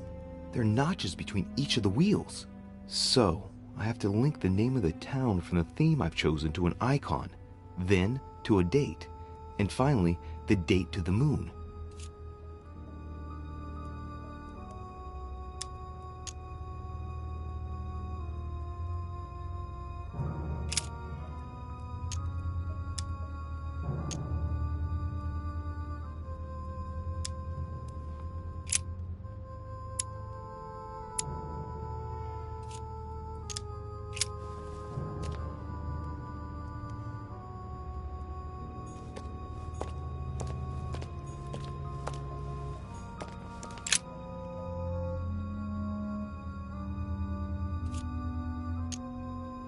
During new moon, the moon is entirely in the shadow.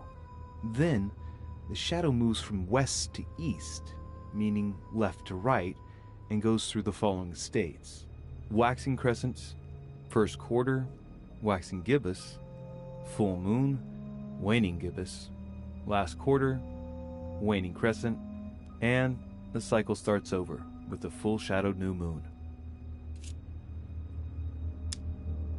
The moon shadow moves from west to east.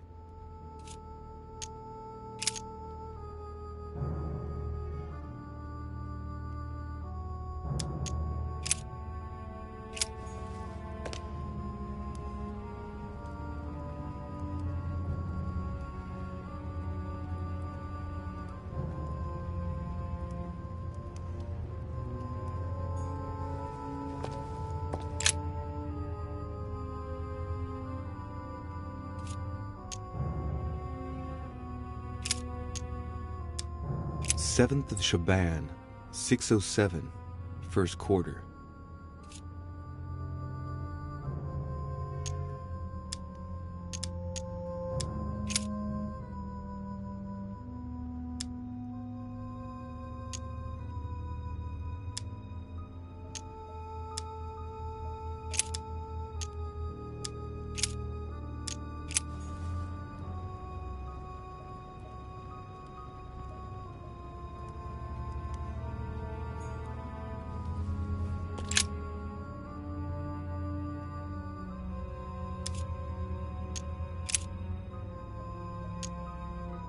Seventh of Shaban, 607, first quarter.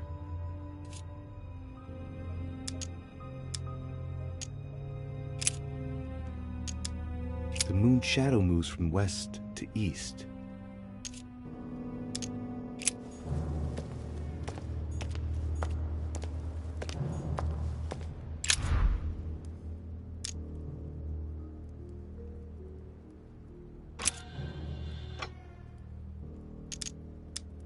Let's see what combination corresponds to the chosen theme.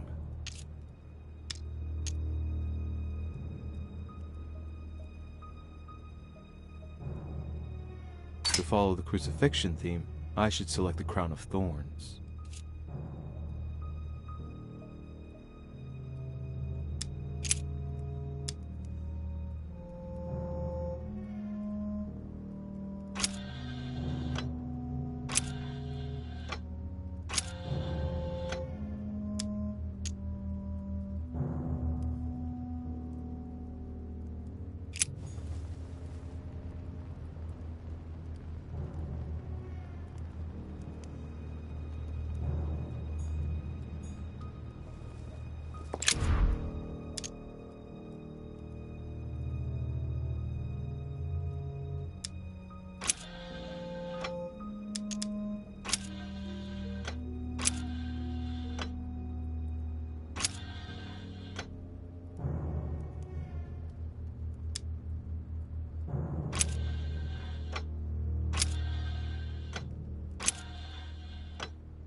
It looks like there are 3 types of inscriptions.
I can feel the lever at the bottom.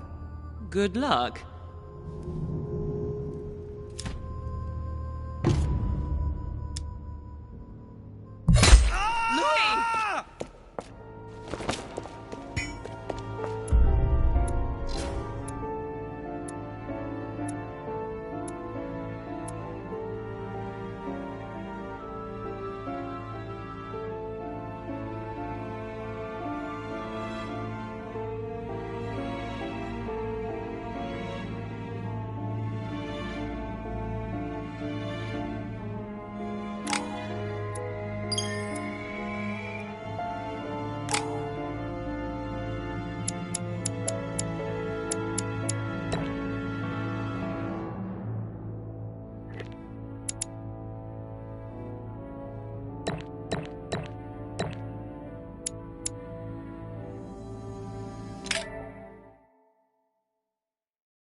Reassure me, we aren't going to have to force that one, are we? I don't think we're even capable of doing it. You're going to have to find a way to open it. Why, of course. And what's inside? Something to vanquish them with? Perfect. So, how does it open? We'll need several keys. I found a note from the architect who conceived the mechanism in Mortimer's secret study. We have to first gather 6 objects before we try anything. Are your 6 objects the keys? Exactly. We have the Clement III cross, the nails, the Gutenberg Bible, the exegesis of Judas, an armillary sphere, and all we need to match up the dates between the different calendars. Why a cross? Well, I haven't the foggiest idea, but it just so happens that's what you are going to use to activate the mechanism. I found the one Mortimer kept. It belonged to Cardinal Guibert, better known by the name of Pope Clement III. Perfect. Where is it? Unfortunately, I've lost it. When I lost my hand, I went dashing out, and it must have fallen from my pocket.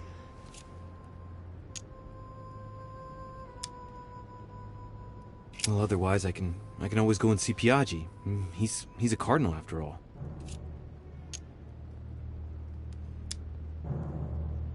Some nails? Don't ask me. I'm not the one who made the mechanism, you know. When I arrived, there were already a few of them inserted, so I didn't have to worry about those. On the other hand, I remember seeing some in Mortimer's secret study, behind his nightmare. In a golden cup? Yes. Yes, I saw them too. Perfect. It will be easy for you to find them then. You need 3 of them. Very well. You remember what to do about the rollers. 1191 to enter, and 6466 to exit. Of course. An exegesis. Anything else? Did you manage to vanquish the Medusa? To open the chimney? Yes, absolutely. So you've already come across it. It's the Bible of Judas that is exposed in the secret room behind the chimney.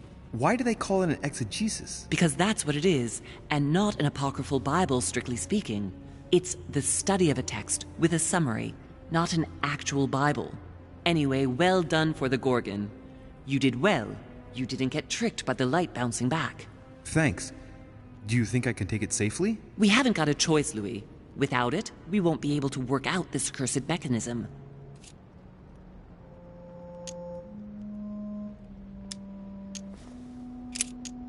There's one in the portrait gallery. That's right. You still believe it's in the tower room, don't you? I don't know. There is only one way to find out, though. Right. I shall go and see. There's one in the portrait gallery. Yes, but it's enormous. If you don't want to have to go back and forth several times, then I suggest you get a smaller one. What did you do then? I didn't think I'd need one. I started without one, and I lost my hand before I did need one. And you can see the result. What do you mean by the concordance of dates, exactly? Don't worry about that. We already have them. They are written on the back of the message I just gave you. One last thing before you go. Be very careful. If you come across anyone, they can all potentially be spies of Mortimer or Holm. Don't ever confide in anyone because a demon can slip inside them at any moment. Wait, not all of them though. Take Washington. Especially Washington. He's been conditioned by Mortimer for years. Look at them, for crying out loud. How do you explain their behavior otherwise? The most influential politicians in the Western world gather together without the least protection, without a single aid to assist them, to participate in a conference during which the guests start dropping like flies. Me, Adams, Peru, Hillsborough. Look at the number of calamities that have happened over the past few days. And not one of them has asked to leave the island? Do you find that normal? You'll see. Go up to the manor to look for the keys, and I wager not one of them will speak to you about my being in Emily's room. Do you think so? Go on, you'll see. And come back with all the objects in one go. Time is against us. And remember, the code to get out of the secret office is 6646.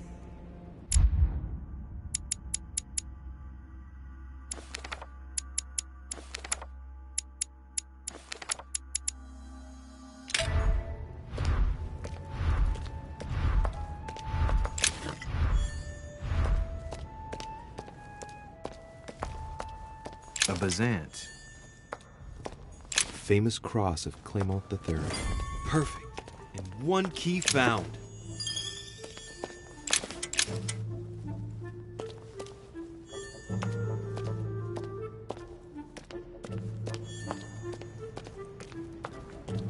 Honey, the remedy of the gods.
Right. Let's see if the statues are in place yet. That statue is not positioned correctly.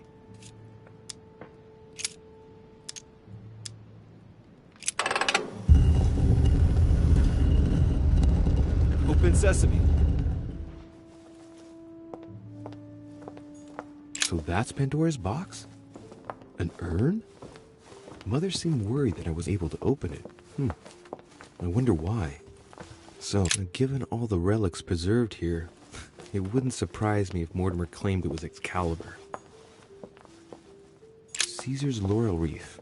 If Mortimer really is what my mother says he is, it could mean... No, that's impossible. No, not Caesar.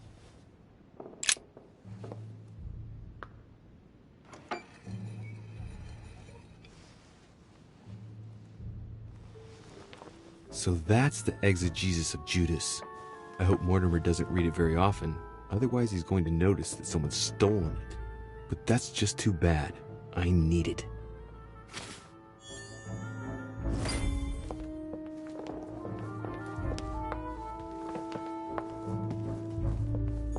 Right. I've got what I need. Now let's not waste any more time.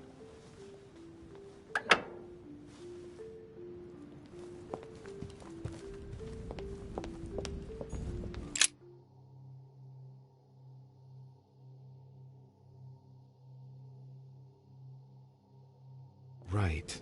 It's definitely an armillary sphere, but I have to find one that I can take with me. Otherwise, I risk drawing too much attention to my comings and goings. Now, where can I find a smaller one?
not too shocked. I beg your pardon? About Peru this morning. I asked you if you weren't too shocked by it all. And yourself? Not too shook up? The only thing that matters to me about that stupid man Peru is the disastrous situation in which it put us for the conference vote. I wonder why Mortimer even allowed him to roam around the manor armed. He was a veritable public danger. Indeed. You don't seem to be too affected. Tell me. I was wondering. I won't keep you any longer. See you later, monsieur.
Ah, Louis.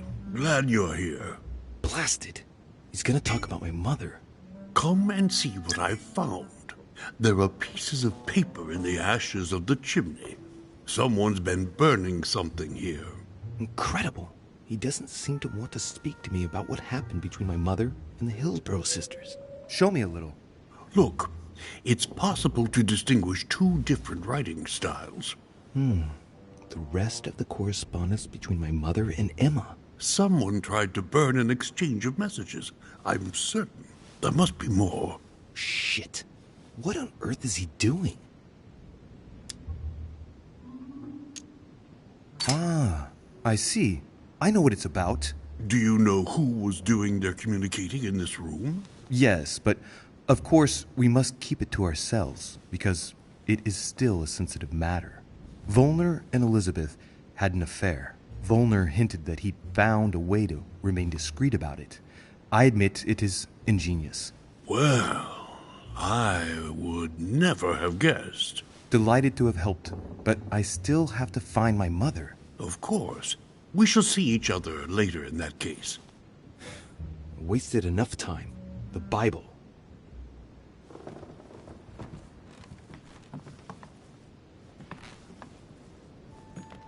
Dante's Paradise.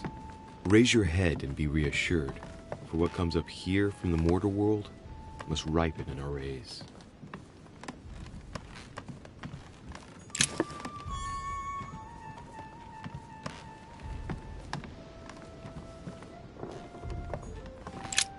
The Bible's still there.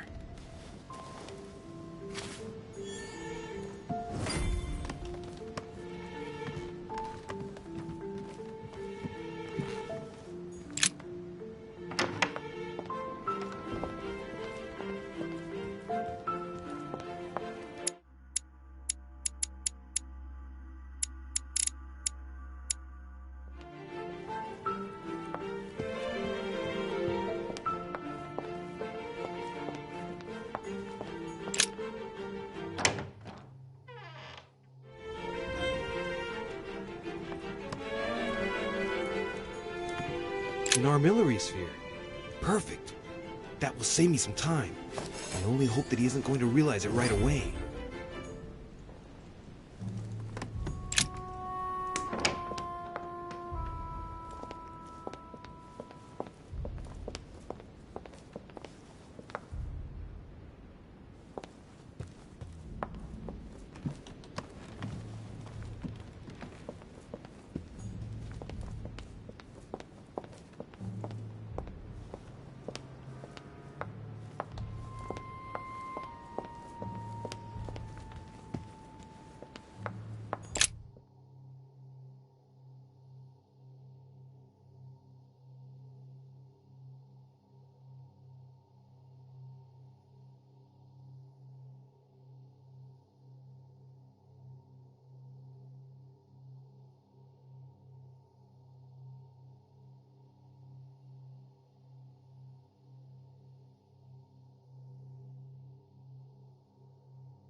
This time, it'll be a lot quicker.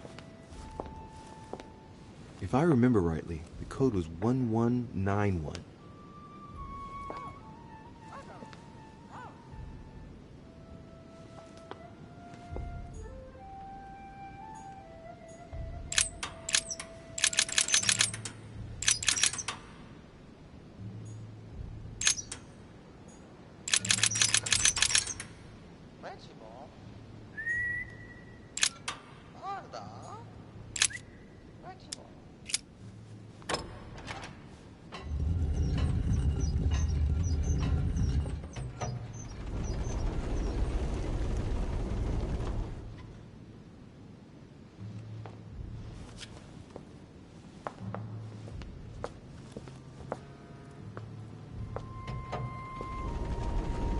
Of course.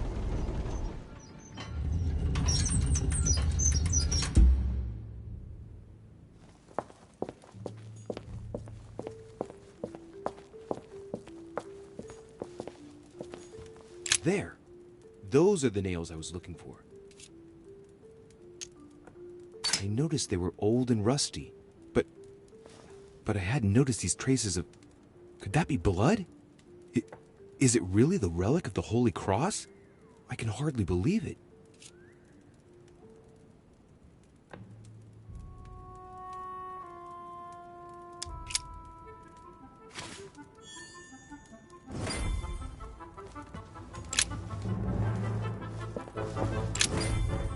A Van Leeuwenhoek microscope? The most sophisticated microscope there is. When I think of the difficulty the Order had in getting hold of one of these...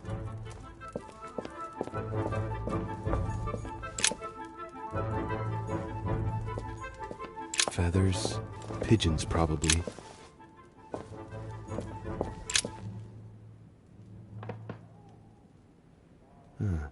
Looks like obsidian or onyx. It must weigh a ton. What on earth could that be?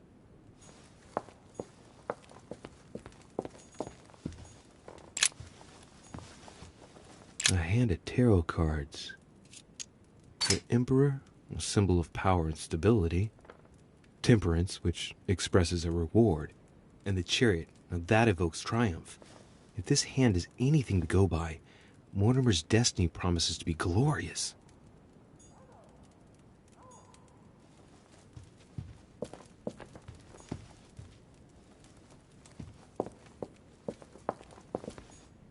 The map of Europe. Someone's written 26 million in France. It's the estimated population of France. Mortimer knows very well that France has a higher population than its neighbors. He's preparing for it to go to war and knows he can make it happen by stirring up the people. I'm standing in front of a lesson of absolute mastery in military strategy, which is absolutely spine-chilling if it turns out that Mortimer is a demon. Troops are directed towards Italy. I get the feeling that Piaggi's going to be in for a hard time.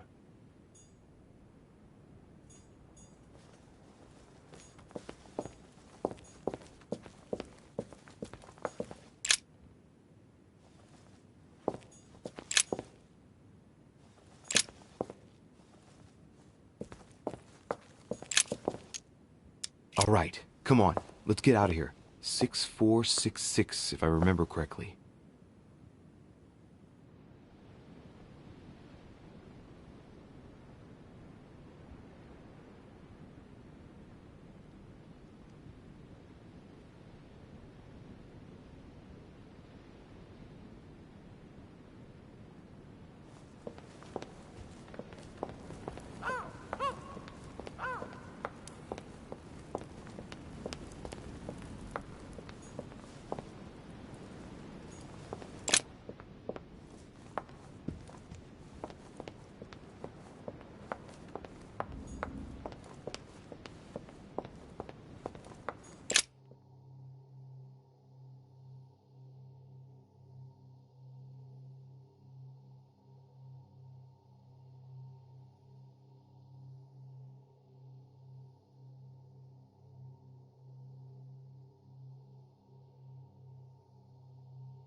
So, good. You've managed to gather all the keys. Yes, that's right. I have everything. What should I start with? Place the Clement III cross on the console. Then you have to put the nails on the disc of the door. All right, my turn now. Go ahead. Impress me. I'll shut up and let you concentrate.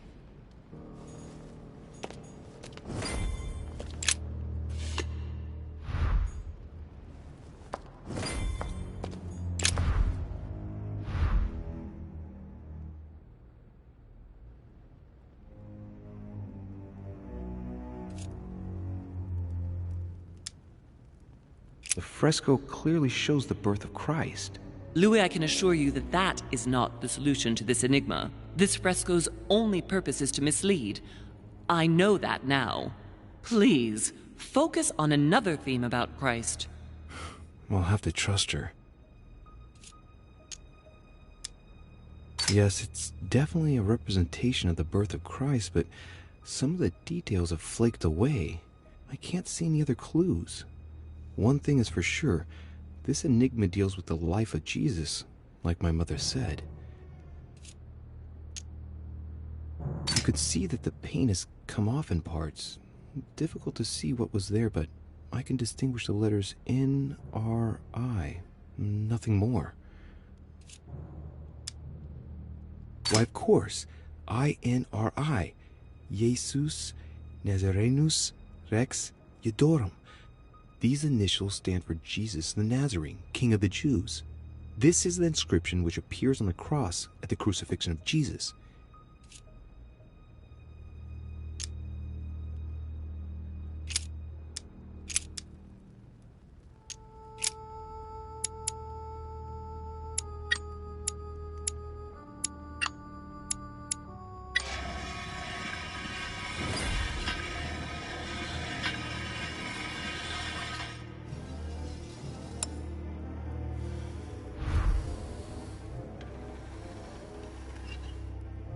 It works. Well done, Louis. I hadn't seen those other wheels. Try connecting the theme to see if it goes all the way.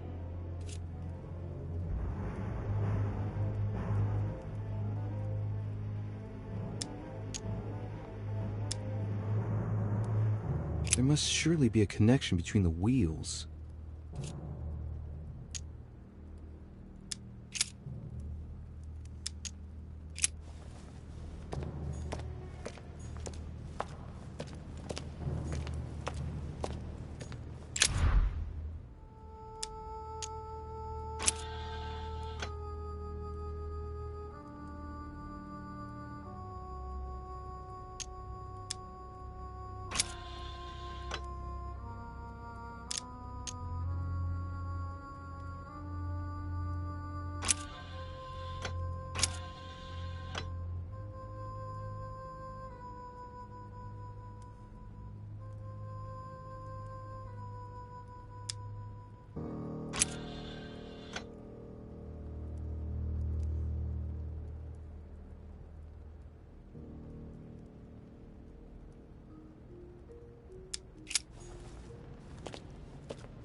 I can feel the lever at the bottom. Good luck.